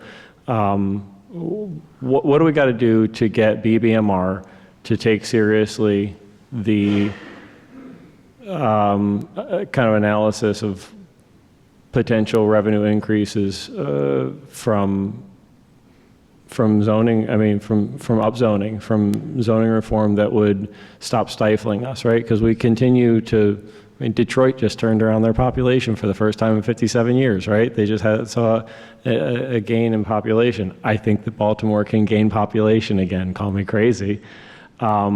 And the thing that Live Baltimore clearly identified is a lack of dwelling units. And you can't address the idea of a lack of dwelling units without bringing up the fact that we are stifling ourselves on 70% of the residential zone land in the city, right? 70% of the residential zone land in the city is prohibited from having any more housing on it than what already exists today. And that's a real problem if we want to generate the dwelling units that are absolutely necessary in order for us to increase our population. We could have a lot more tax revenue if we addressed this problem. And I need BBMR to take that seriously. And I want to know what it's going to take for me to get BBMR to take that seriously. I think that we take seriously all ideas and initiatives that have potential to increase revenue generation for the city. So I would be happy to have a follow-up with you and talk about any of these initiatives in more detail and sort of what we can lend our support to in terms of analyzing any specific policy proposals that we want to move forward. I think that this is important. Thank you. To dovetail this with the comprehensive master plan that's about to come before the council, because I had a conversation with Sarah not too long ago about this, that I think that if we look at only the properties that are already zoned to allow for more housing than what exists today as our base of opportunity for housing increase, we're missing the boat because they're not performing to increase our housing right now. Mm-hmm. We need to look at the land that is today not a part of that base of what can become more housing. We have to look at where we are presently and have been for many years prohibiting more housing as essential to us having enough land where, practically speaking, housing will, come to manifest, and that requires upzoning, and we really need the fiscal analysis to show us how we can become a financially responsible city. Everything that we know from how housing performs when it's low density versus high density tells us that it's in our public interest, however we feel, whatever emotion or whatever incentive or whatever individualized personal financial gain we have and feelings about single-family detached homes, we have to look beyond that and say what is in the public's interest. And when we talk about generating revenue in order to provide basic city services, it will always be in the public's interest to utilize land for the highest possible performing fiscal value. And that requires upzoning, and we really, really need BBMR to take that seriously. So when can we have a follow-up on that? Certainly, I mean, have your team reach out to me and we'll follow up, as soon as we're able. Okay, do you think that we can have a conversation before these budget hearings start? Definitely, we can have a conversation. Okay. Yep. Thank you. Mm-hmm. Colleagues, any other questions? Conway. I was kind of curious. I know this is an issue, and maybe you guys don't have exactly the control over this, but certainly I'm curious how the budget sort of approaches this. But I was looking at the vacancies. I know we've always kind of struggled with the vacancies. But when I think about the vacancies and think about the future of vacancies in the city, we know a significant number of people are retirement eligible today. Mm-hmm. And I'm curious if we've thought at all in the budget about what we can do to either keep people on a little longer and even more for transition plans within agencies, so that those jobs that nobody knows how to do except for the person who's been here for 30 years, those people don't retire and we just lose all those insights. I'm curious if the budget at all thinks about this, or if we're just kind of counting on HR. We think about it a lot because we have many colleagues like that in our department who sit in different parts of finance where there's, decades of institutional knowledge that sit with one individual.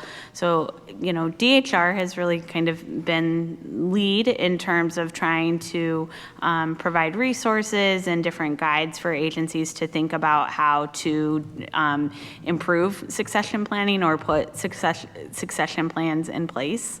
I think from a budget perspective, we try to be really supportive when agencies, when they are fortunate to have a long runway to know about a vacancy. We're very supportive of double filling positions to try to support that. But I think especially, and we know that in a number of critical positions or daily minimum staffing level positions that we have high retirement eligibility. I think what we're seeing that is good news, especially when you look at the progress we're making on the civilian side of getting staffed up, is that we are able to fill positions and we are seeing progress in terms of being able to retain people. And so I think that is promise that, we have practices in place to be able to fill critical slots when they become vacant. I think what we have to do, again, is really agency operations have to really look at where they have sort of built specific business processes around one individual and make sure that they are planning for how to mitigate the risk of when that individual leaves. But then also, I think really continue to lean into, career pathways for other staff and, just enhanced recruitment across the board. Do we have a pot of money or any way within the budget to account for flexibility to try to keep people? Or I guess that overlap is one of the solutions, but especially for folks that we know we can't really afford to lose. Managers have different tools at their disposal to try to retain talent if compensation is part of the factor. We have the ability to match competing job offers and things like that. We don't necessarily have a pot of funding to incent somebody to stay if they're retirement eligible. And honestly, some of the times when that happens, it's not really a compensation issue that's driving the individual's choice. It's maybe workload or what's going on in their personal life that is leading them to want to be done. But again, from a financial perspective, I tell every manager that I talk to in the city, it's cheaper and more efficient to retain our employees than it is to recruit an employee from day one. So whatever we need to do from a financial perspective, BBMAR is going to partner with you to make that happen. But again, it's not always, one of the things that we're learning is that it's not always about the economics. That's part of it, but that's not always the number one driver. Okay, thank you.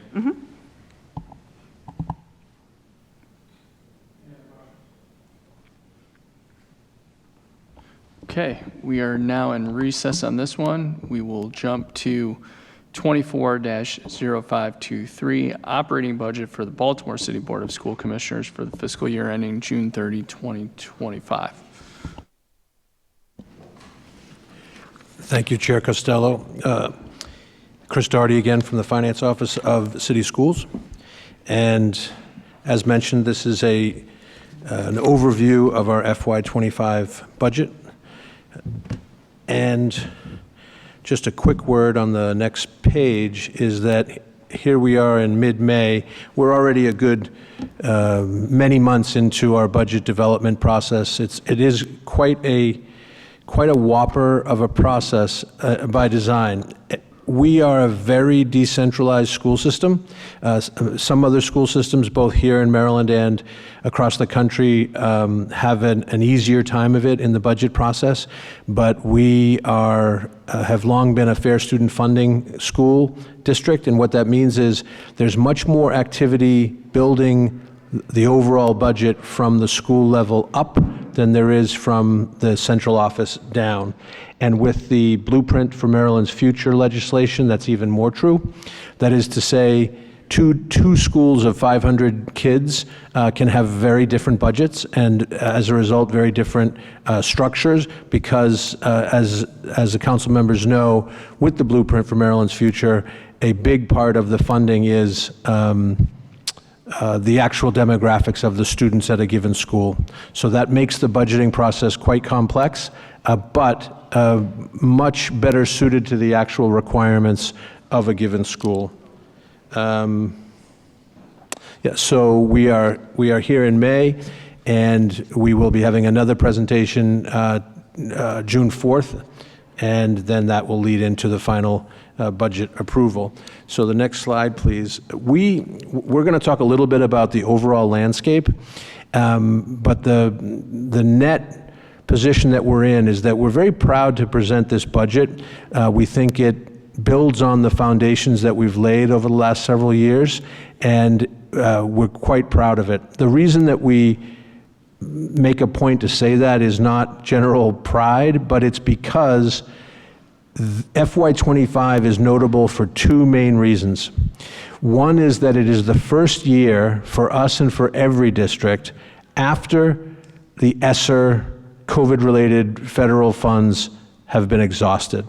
It's sometimes shorthanded to the ESSER cliff or the COVID funding cliff. And that's a very real aspect of a very defining characteristic of FY25. Another big defining characteristic of FY25 is that it's the third year of the currently 10-year envisioned Blueprint for Maryland's Future, Kerwin, and it is the leanest of the 10 years. By virtue of the vagaries of the 10 or 12 formulas that drive Maryland's Blueprint, this next year, FY25, is the leanest. So it is a double whammy from a macroeconomic point of view that we are both FY25, quote, dealing with the ESSER funding cliff and a lean year for our main funding sources. Despite all that, because of the planning that we've done and because we resisted the very strong temptation to put in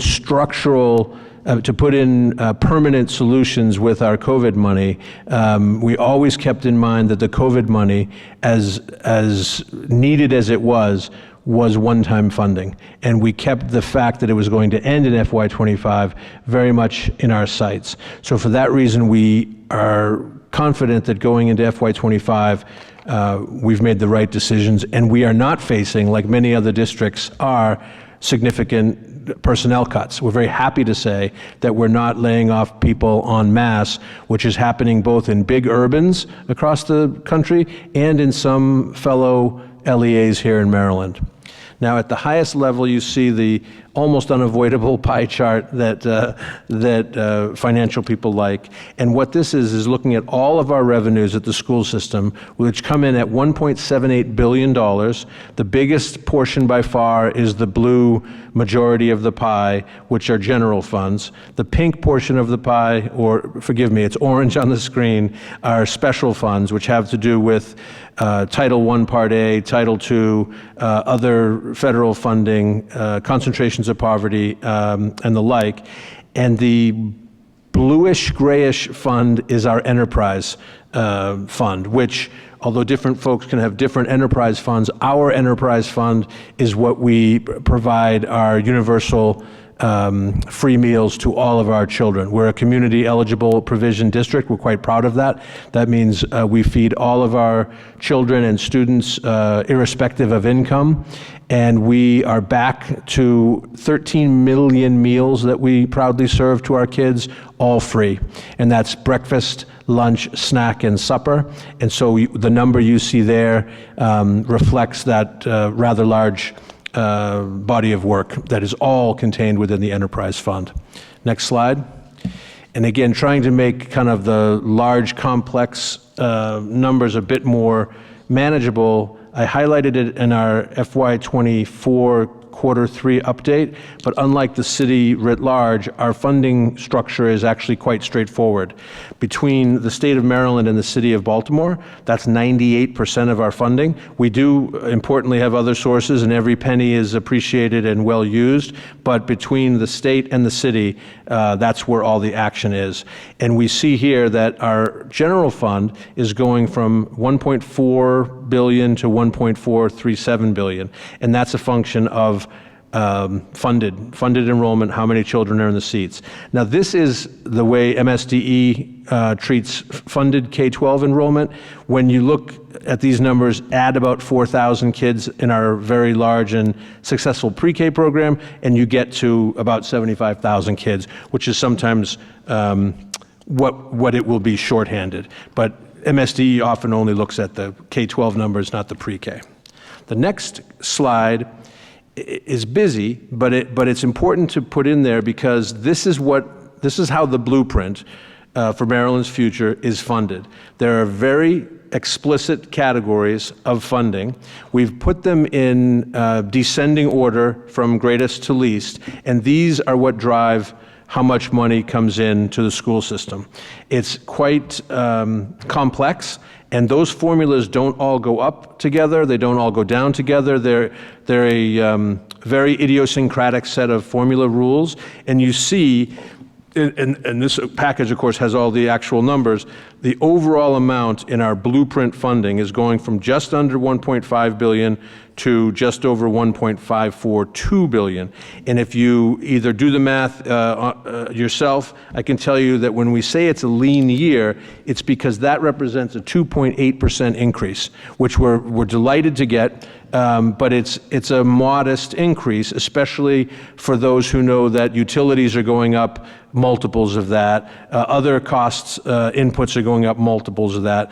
Contracts are being executed at all times and go up more than that. So a 2.8% overall increase is what's leading to the summary of FY25 being a lean year.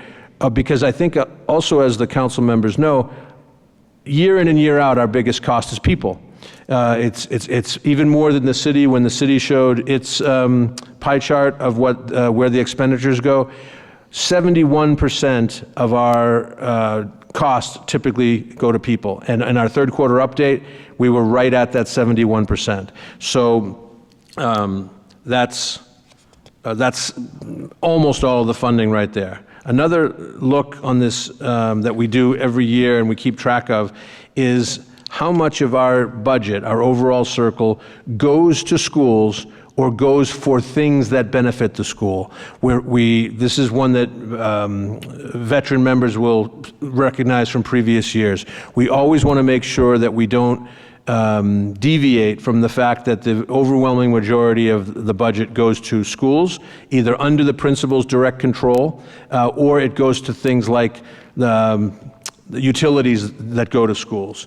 And our central office one that our CEO has very much kept on front of mind for essentially how much of the overall spend is focused on the central office people.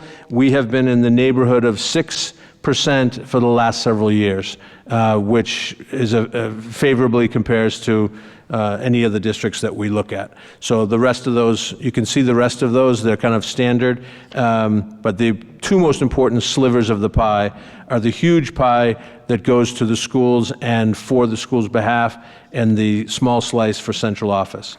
Now, to explode what that slice of the pie was that was said goes to schools, this is an exploded pie chart of that sliver.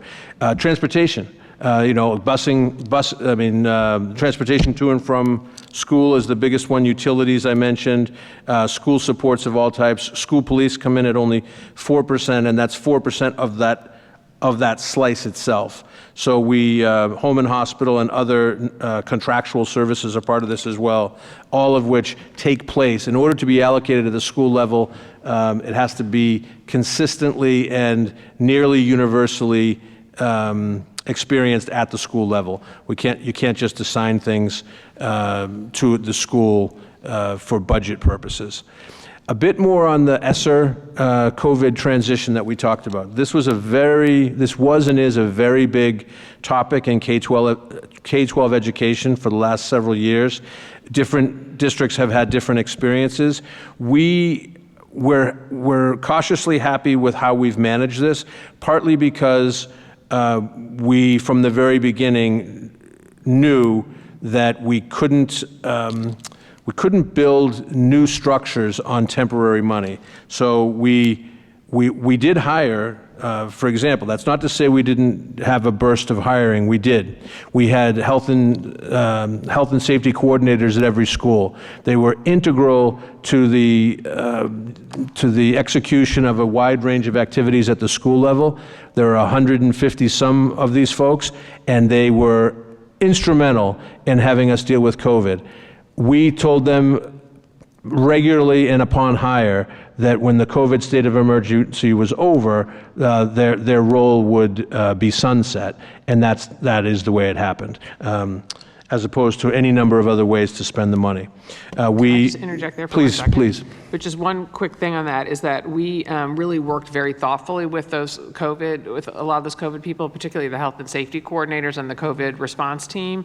We worked with our great partners at the Mayor's Office of Employment Development to meet with them to help develop their resumes, to help think about job placements in city schools, and the vast majority of them ended up landing either at a school or centrally. So that was a real success story, that it was, about 150, 180 people that we hired to meet the needs of COVID, and most of them did end up they were mostly temps, mostly didn't have a huge amount of work history prior to that, but most of them ended up landing very, very happily for us because they were very valued in their school communities, and for them at city schools.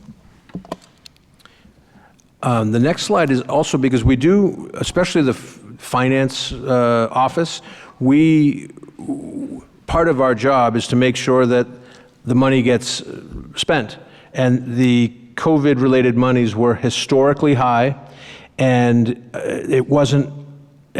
although it was relatively flexible money, that is relative. It has to go to allowable uses, and it has to be auditable, and it's important to be able to satisfy one or more of the multiple agencies that audits our books. That said, we are very confident. First of all, we got 29 different COVID-related grants, because they come both from the federal and the state level, and 23 of those 29, as of the other day when this presentation was put together, had been totally spent down, 99.7%. And the remaining amount of money will be spent down before it expires. The reason I point that out is it's a question that I think a committee member would ask, and other large districts are not in that same position. It isn't as straightforward as it may appear to spend down certain grant funds in allowable ways by the time that they're due. So as a finance office, we keep track of that to the penny, and we are very confident that we will have spent all of this. Now, I don't think you'll ever hear a finance person say 100%, and here's why. There are times where, for unavoidable invoicing errors or other things, that something gets sent back or something like, there's going to be rounding error. So it's really not 100%, but it's 99 point something percent of these will be spent, and we're quite pleased with that because we had very good uses for every penny of it. And to give a sense of some of the activities that are behind these numbers as we look at FY25, and again, keeping in mind that it's a less than 3% increase in our funding level, we have some broken down by the 4 pillars of how of what our blueprint, the Baltimore City Blueprint, contains to make a successful graduate.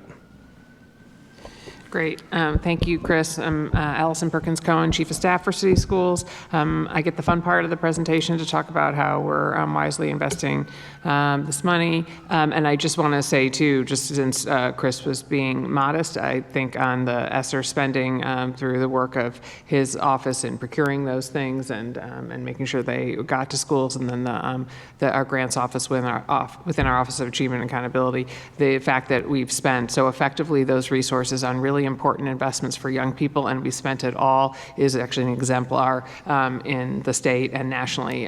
Many jurisdictions and cities have had challenges with that, and we did not. So also want to just then talk about some of the key investments. And before I get into what's on the slide, I also this is something that comes up a lot this time of year. So wanted to just talk about the progress, the incredible progress that we've made on air conditioning as schools get warmer. This is the time of year council people often call wanting to know what's happening with the air conditioning. So I figure I would proactively talk about that. So when Dr. Santelises and I started in 2017, we had 75 schools that did not have air conditioning. As of today, we're down to 7 schools, and they will all be air conditioned by June 1st. So we are working through those solutions. Some of those last few, when we got down to the last few, some of them are situations where their permanent solution will be the renovation of their new school, like a Furley, like a Vanguard, like a City College. But in the meantime, we're putting a temporary solution in place because their permanent solution is a few years off. So by June 1, they will all be air conditioned. Which is just a great improvement to the learning environment for those young people. Do you have a quick question? Yeah. Thank you, Alice. Thank you, Chief Perkins Cohen. Could I just ask kind of a finer point on that? So just to be clear, and first off, very much appreciate it. Obviously, when I was a teacher, and to this day, it is enormously frustrating when we've had to cancel school in the first week because it's too hot for kids to learn and teachers to teach. So tremendously glad to see the progress that we are making. Just want to be clear, does that mean that coming into the next year in September, there will be no schools without air conditioning? That's correct. All schools will have air conditioning. I will say this. This is incredible progress, but I wouldn't be doing my job if I also didn't point out that the way we were able to do this is not the ideal way to do it.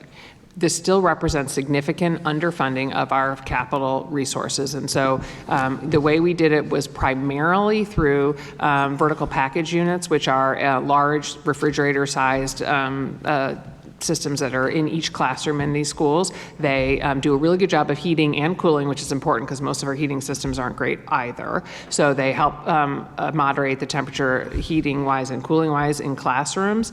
And they're pretty energy efficient, so they're a very creative solution to a difficult problem, but they don't cool hallways, they don't cool gyms, they are not an HVAC system, which our schools really should have. But the reason we were able to do it was because we used that solution where we could. And the difference for a school like Frederick Douglass of using a vertical package vertical package unit solution is around $2 or $3 million, whereas if we put the HVAC system in there that they should have, it would be about $20 million.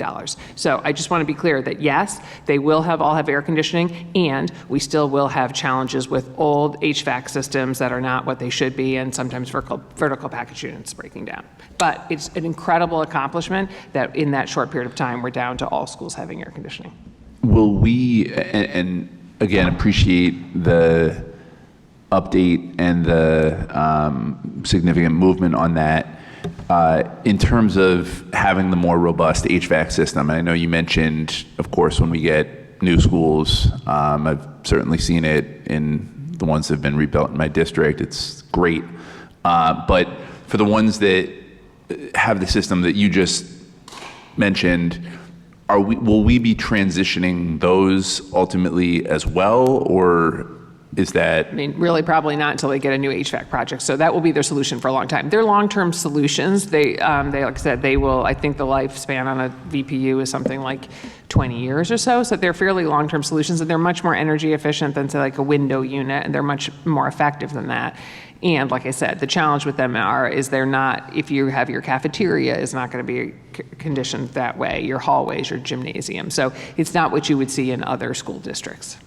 Got it. So just to be completely clear, the expectation heading into next year is that all classrooms will have air conditioning, not that all schools will in the gym and That's right. the cafeteria, but every school, every single classroom in our city will have air conditioning and heat. That's right. Great. Thank you. Thank you very much. Yeah. Okay, can we, colleagues, can we hold the questions until the end of the presentation? Thank you. Apologies. Okay, sure. Okay, so I just wanted to highlight some of the critical investments we're able to make, and I think, we've, because Dr. Santelises is now, I think the continuity of having a longtime superintendent who's so effective, I think it really allows you to have key priorities that we've identified and been able to really make difficult decisions, like Chris said, in a difficult year where some things are, some of the resources, we had to make difficult decisions this year. And so using those priorities that we identified under our original blueprint, which is literacy, leadership, and wholeness. And then today we announced, I just came from the announcement of our Portrait of a Graduate work, where we've really highlighted and talked to the community and now announced what it is that we want our graduates of schools to look like.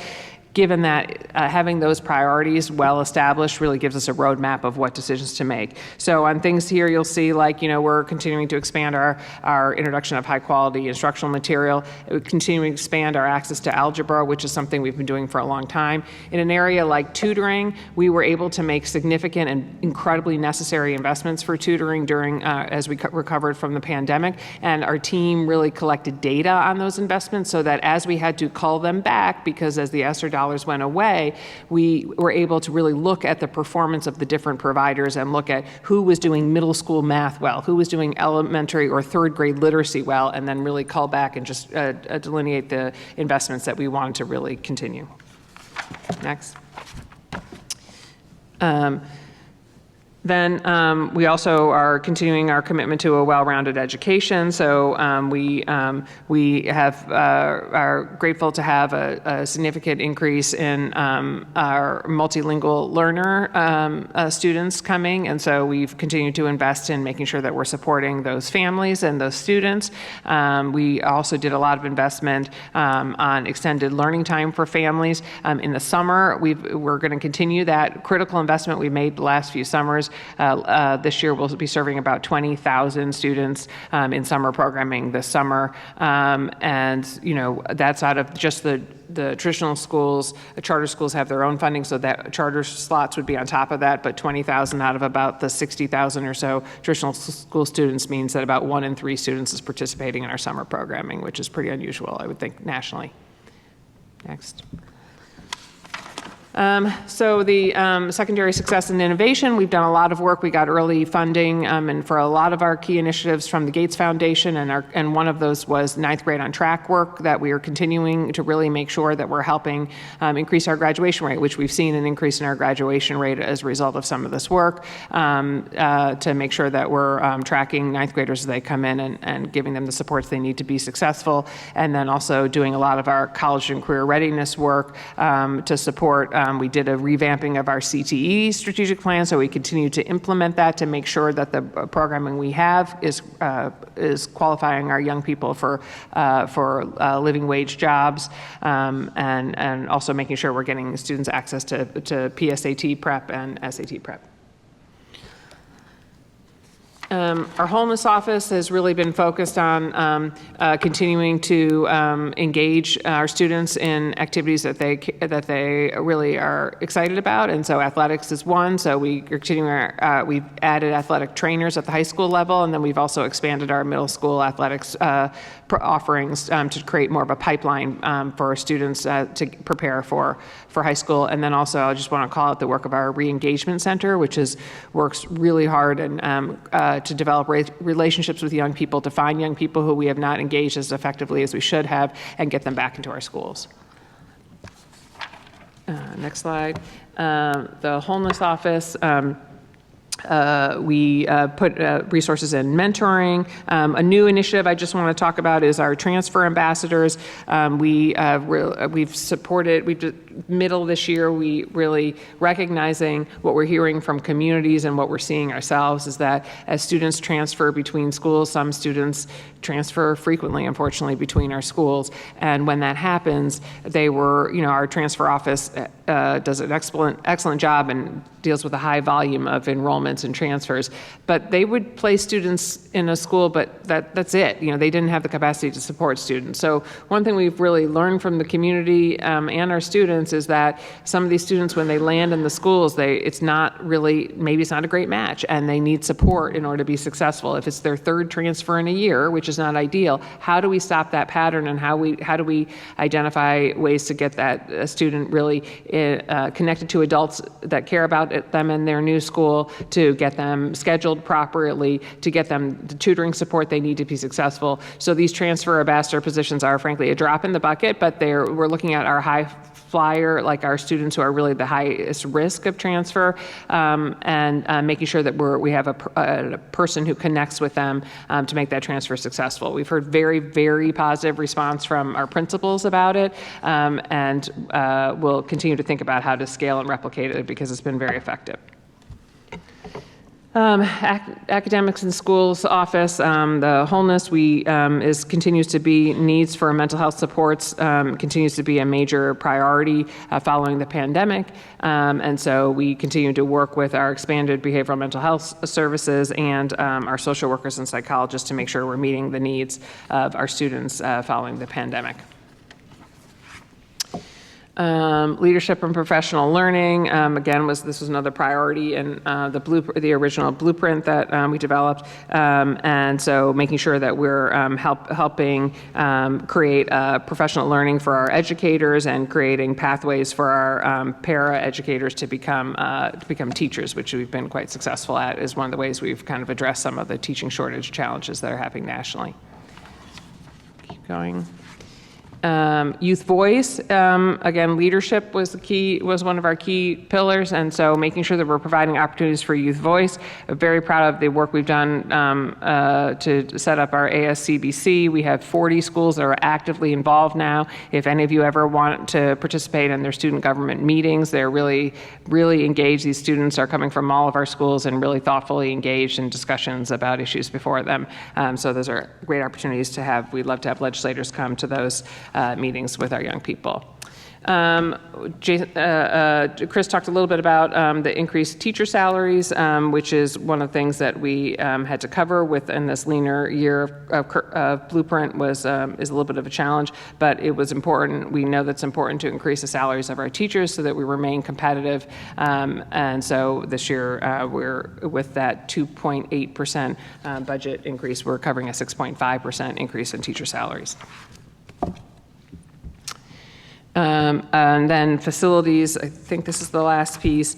We continue to make, these are some of the investments we're making to make sure we fully spend those ESSER funds, is continuing the work we've done. We've initially highlighted the schools that had the most pressing need for restroom replacements, since that's a key piece of a school environment that students use regularly, and you want it, and students and staff care a lot about that. So we did initial round before. We're going to do an additional 22 schools replacing their much needed replacements to their restrooms, as well as other building upgrades and maintenance, and then our annual contribution to the 21st Century Buildings Plan.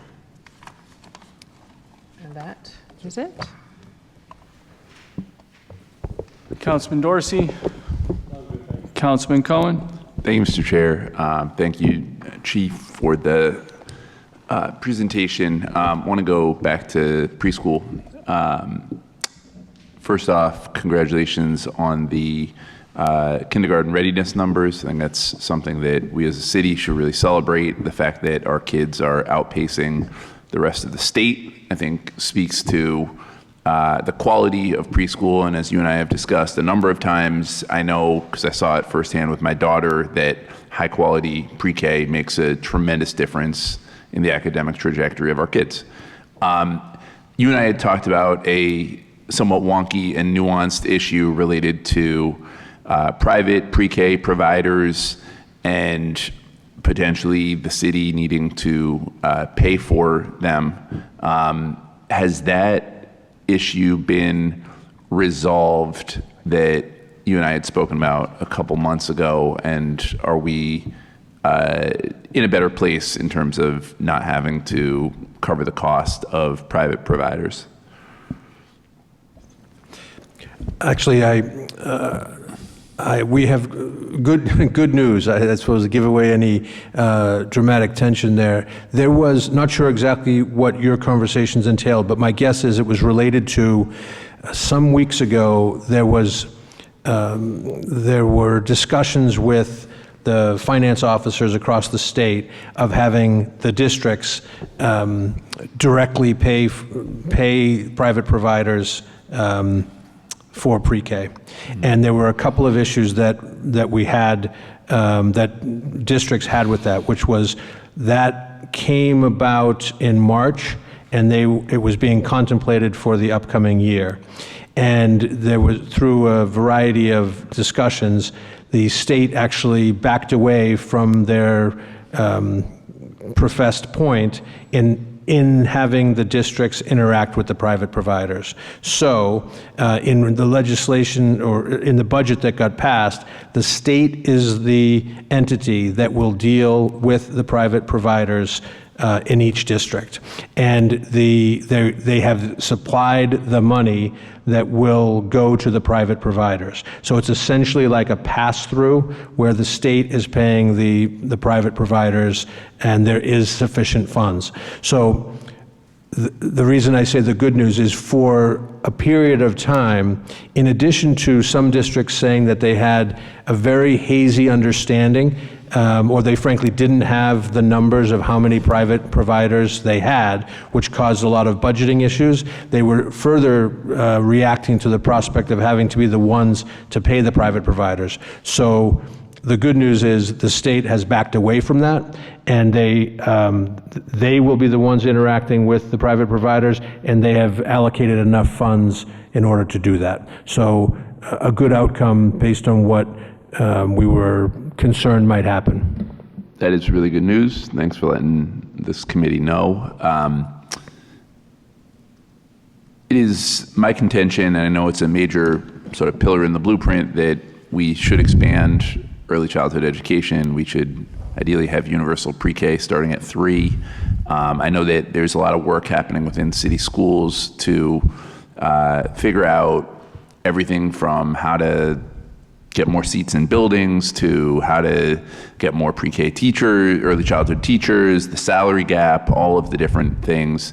I'm curious if there is any projected timeline on when the city of Baltimore could be in a place to have universal pre-kindergarten starting at age 3? I mean, one big factor in what you're talking about is the funding. So right now, there is the funding is a challenge from the state. I think whether the state, how much they push forward, that will be a big question. And another big challenge with universal pre-K, as you know, is that they currently also don't fund the level tier 2 students. The only students we get funded for are tier 1. Those are big obstacles. The other obstacle would be space, to your point. We have worked really hard to make sure that our building space matches the number of students that we have. Though all that work was done based on our enrollment that did not include 3-year-olds, and in frankly at times when the programming wasn't what it should be for young people because it was in our leaner years. And so the way that the state estimates the state rated capacity for a building is what programming exists. Our programming at the time that most of that was done as we were closing buildings was based on on a lack of programming. So that there is a facilities issue as well in terms of where physically to put them. So I don't really have a strong answer. We're certainly focusing on 4-year-olds right now and expanding back to our pre-pandemic numbers. We're getting closer, but we really want to reach our pre-pandemic numbers on 4-year-olds first. Do you have and I appreciate that, do you have an analysis of what that funding gap is currently? I know, to your point, the state is, there's work to be done at the state, but do we know what the delta would be? We can help find out. The other thing I left out about pre-K is that pre-K, we do not get all the weights for pre-K. We get the foundational amount, and so there already is a gap in pre-K even for the 4-year-olds, even for the students who are funded. There's a gap of, 30-some million? Is that with... I don't know if it's that high. There's definitely a we can get back to you. Yeah, there's a funding gap with pre-K already that we can get back to you what that number is, just for the gap of the difference between the cost of providing those services and the amount we receive. But in terms of if you talked about adding 3-year-olds, I don't know if we have a number for that. I don't think so. I don't think so either. Think about what that would be. Great. If you could get back to me on that, I would greatly appreciate it. Thank you. Thank you, Mr. Chair. Thank you, Councilwoman McCray. Any other questions? Great. We are now in recess.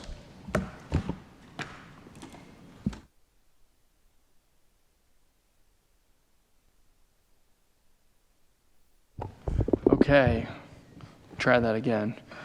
Baltimore City Council Ways and Means Committee, we're back in session for Council Bill 24-0521, Ordinance of Estimates for the fiscal year ending June 30, 2025.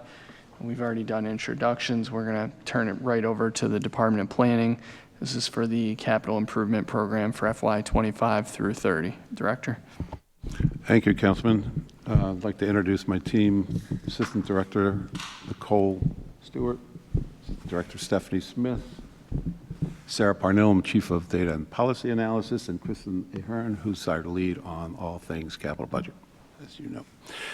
City Charter requires us to prepare a 6-year capital improvement program each year. The first year becomes the basis for the ordinance of estimates. We'll focus on year 1 today, since that is what's up for your approval. I'd also want to make sure we can talk about the full 6-year program if you'd like. Reminder that not all city agencies have a capital budget. This is the list of agencies that participate in it. Most notably, DGS maintains all the vertical assets, all the real estate portfolio of the city, except for transportation, DPW, and Rec and Parks.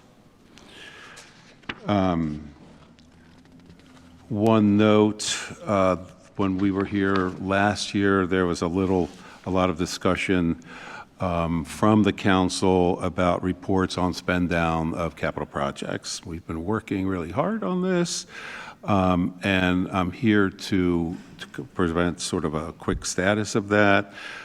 We've made a lot of progress on data errors and working through the final pieces of that. We hired a temp for that. We need to clean up some legacy projects, old reserve accounts, et cetera. We still need to reconfigure Workday a little bit, but we've identified a path forward with that, thanks to help with the finance department. And finally, This summer, we will bring on 2 new positions to, for the first time ever, the Department of Planning will start assuming that tracking and accounting role that you all have been asking for. So I would predict, I think I can almost promise that at this time next year, we will be able to provide those services to the council. All right. Next, okay. The total recommended capital budget for this year is $732 million. This chart is very useful, though, because it shows the different sources of funding and what's flexible and what's not, essentially. All the purple are revenue bonds. That's primarily DPW. Some of it comes from the county, some of it comes from PAYGO, but these are very much restricted funds, primarily for things under the ground. A little less than a quarter is in orange. These are federal and state grants. Again, they are typically restricted to certain specific projects. The green, though, is unrestricted, typically or less restricted funds. Highway user revenue may be restricted to highway projects or road transportation projects, but they are still determined by the city. General obligation bonds are the most flexible funds of all, and so these are the funds we prize most highly because we can use them for essential city priorities. For example, matching a federal grant. Federal highway money is 80%, but the city still has to come up with 20%. Next one. This is the fiscal year 25 capital budget broken down by department. As you can see, DPW is about half of that, and that's fenced off, like as I just discussed. But in good news, we're able to recommend funding for DOT totaling $171 million between the highway user revenue and the federal funds. That's the highest it's been in over a decade, and I'll return to that. Next slide. We're going to talk about distribution now. This is how we define equity in the Department of Planning. We use the Urban Sustainability Director's lens, and it has four parts to it. You may remember we began our equity analysis of the CIP with a 2019 report from Baltimore Neighborhood Indicators Alliance that looked at the period between 2014 and 2000, and then it's been updated every year since. And so if you go to our website, you can see all the annual updates. I think it would be a true statement to say that our analysis is primarily a distributional equity analysis. I'll get to that in a second, but we look at neighborhoods, we look at race, and we look at income, and we look at how the capital budget is distributed in those three ways. We won't talk a lot today about structural equity or procedural equity, but we will talk about transgenerational equity because the capital budget is a very unique example of transgenerational equity. Next slide.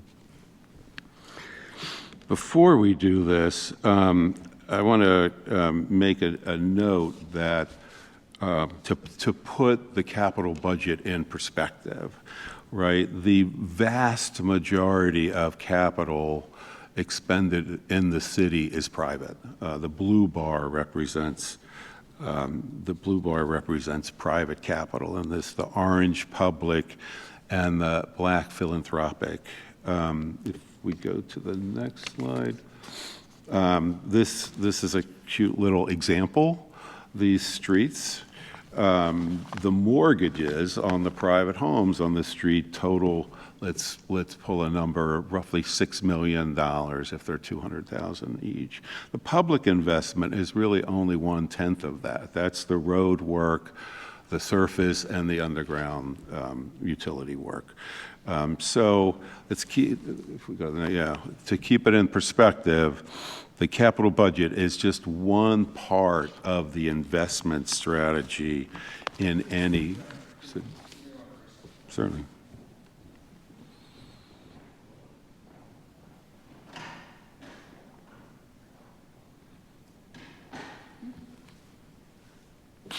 Urban Institute.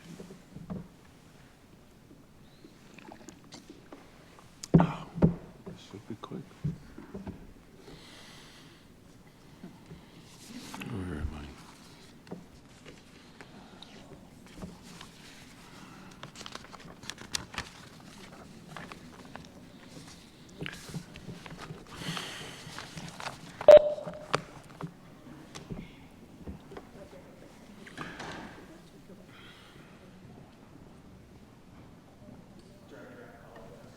Sure.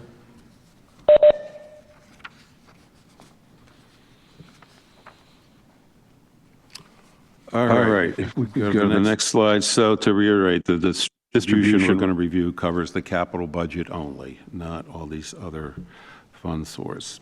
So let's look first at investments per, this is the neighborhood, neighborhood map called community statistical areas.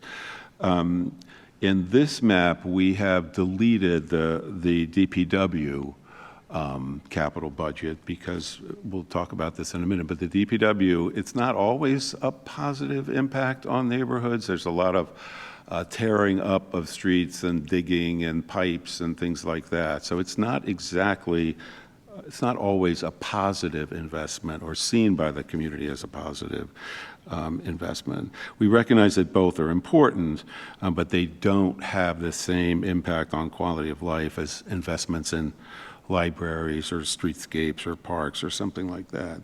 The dark green here represents higher per capita investment. And then if we want to go to the next slide, we take the investments per neighborhood and break it into quartiles based on demographics. This is the racial demographic. On this slide, we look at the quarter of neighborhoods that has the highest percentage of Black or African American residents and compare that to the quarter of neighborhoods with the lowest percentage of Black or African American residents. This slide shows that over the last 8 years, the ratio has shifted a way that increased the relative investments in neighborhoods with a higher percentage of Black or African American restaurants. We go to the next slide. And the next slide is about income. So in this slide, the bottom two segments of the bar represent the half of neighborhoods with the lowest median income and shows a higher than expected or equal investment in our lower income neighborhoods. So the trends are good.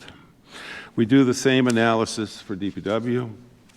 Darker green reflect the higher levels of investment in neighborhoods, and then we break it down by race, distribution of funds by race, and by income. You'll note, that's what I was looking for. Note on the racial slide, the dramatic skew towards Black neighborhoods in FY18. That represents the large appropriation for the reservoirs on the west side of cities. So this is a good example of why we do break out DPW. Most of the neighborhoods around those reservoirs would not see this as enhancing their quality of life, but it wrecked their quality of life for a couple of years. And then finally, the income quartile. So now I want to shift to talk about the 6-year program for it. Recognize that capital budget and Can you go back to go back one slide? Kind of flew through that quick. To income. Yeah.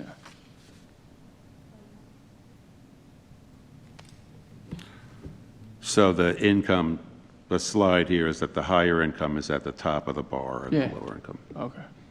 We'll go back to 16 though, please. Back to race, back one slide. Distribution. Oh, okay, and then 17. Okay, got it. You just flew through that kind of quick. Thanks. Okay. So I'm going to shift away from distributional equity to transgenerational equity, which is something that we don't talk a lot about. We do talk a lot about debt. I know the finance department does, but we don't talk about something called state of good repair. Could go to the next one. So the agencies, we've asked all the agencies, and they've done their job to figure out what it would take to maintain the infrastructure that they're responsible for. At the bottom of this presentation are links to all the different agency presentations to the Planning Commission, where they walk the commission through that analysis. But this really shows the huge amount of deferred maintenance that the city is responsible for. It's close to $3 billion. This does not include schools, either. So it's DGS, Transportation, DPW, BSID. It's the primary agencies that participate in the capital budget. The annual need, if you analyze the cost of this, you'll see that on the right-hand column, that's roughly $263 million a year. And at the moment, the general obligation bond limit is $80 million a year. So I'm going to come back to that in a minute. The top bar is the general obligation bonds. So I think I'm happy to say that Finance Director is here. The 10-year financial plan is underway. We are planning to go to the voters this November to ask them to authorize up to $125 million per year in borrowing. It doesn't mean we're going to borrow $125 million a year, because we have to pay it back out of the operating budget, but we're going to authorize that. This is a very, very significant change, because the increase in borrowing authority will go up by roughly 50% here. That's a tremendous, tremendous down payment on looking at this legacy of deferred maintenance. On the bottom layer is the highway user revenue. I want to emphasize this. There's been a big push in the General Assembly to increase, or I should actually say restore, the city's share of highway user revenue. And for this year and the next 2 years, there is a projection, we'll say, that definitely for this year and hopefully for the next 2 years, of an increase or a return to some of those earlier funding formulas. But then it does drop off again. So you'll see that pattern in the capital budget. There's a short-term infusion of funds. Hopefully we use it to catch up with some of our deferred maintenance, but it's not a permanent infusion of funds. It's not a restoration of the old formula. Next slide. This one's a little bit hard to read from where you sit, but it's really looking at the future funding levels, and I think you see that fall off and starts in 2028, and then 2029 and 2030, it's much lower. Half of that is from utility changes in the utility capital budget, and half of it's in the Department of Transportation budget. Here is actually our 6-year program of the capital budget. You can notice the sort of 2028, the drop off from 702 million to 636, then drop down to 448. So we can predict there'll be challenges coming up. And this shows the breakdown in here. If you want, you'll see the drop in transportation revenue in 2028 and the drop in DPW in 2029. Can we go to the next slide? Yeah. What we are trying to do with the increased revenue that we got here is prioritize state of good repair. I think you just heard from the school system. The school system now have sets-asides for replacement cycles for assets that the school system, like a HVAC unit or a roof. We have streetlights, we have playgrounds, we have street resurfacings, as well as roofs and HVACs. This is reflected in the mayoral line as a placeholder as we look to refresh and improve our asset data. Other examples are an increase in the school system's capital budget. Again, I'm not going to get into that, but you've heard it from $19 million a year to $40 million a year. Significant deferred work on major city building projects. These are typically in the DGS line. Almost $16 million for Abel Woolman, $31 million towards a replacement police station. Won't pay for the entire amount. $33 million for the Clarence Mitchell. Again, requires something like $200 million. Many other smaller projects. Down payments on a really significant citywide project with Druid Hill Park Recreational Lake, and a very important investment in an East Side transfer station as part of our transformation of the Bureau of Solid Waste. Now, if we don't receive the revenues that we're outlining in the previous chart, then these don't happen. Or if other projects happen, some of these have to be defunded. There's a fixed amount. If you want to add things, we have to subtract things. So. Next slide. This is wrapping up here. This is the cycle. We are in May. Goes to you for a vote in June. It's already passed the Board of Estimates, so we're at the end of the process. Starts all over again in September with agencies start to submit their requests. And then finally, there are always a lot of questions around the evaluation criteria. As I've tried to explain, this is really a scarcity budget. So we don't take these criteria lightly at all. This tries to explain to the public how do we analyze a project, state or federal mandate, equity, health and safety, the condition of the asset, return on investment. We try to do that, environmental impacts, and efficiency. There are some other considerations, but those are the main criteria. We do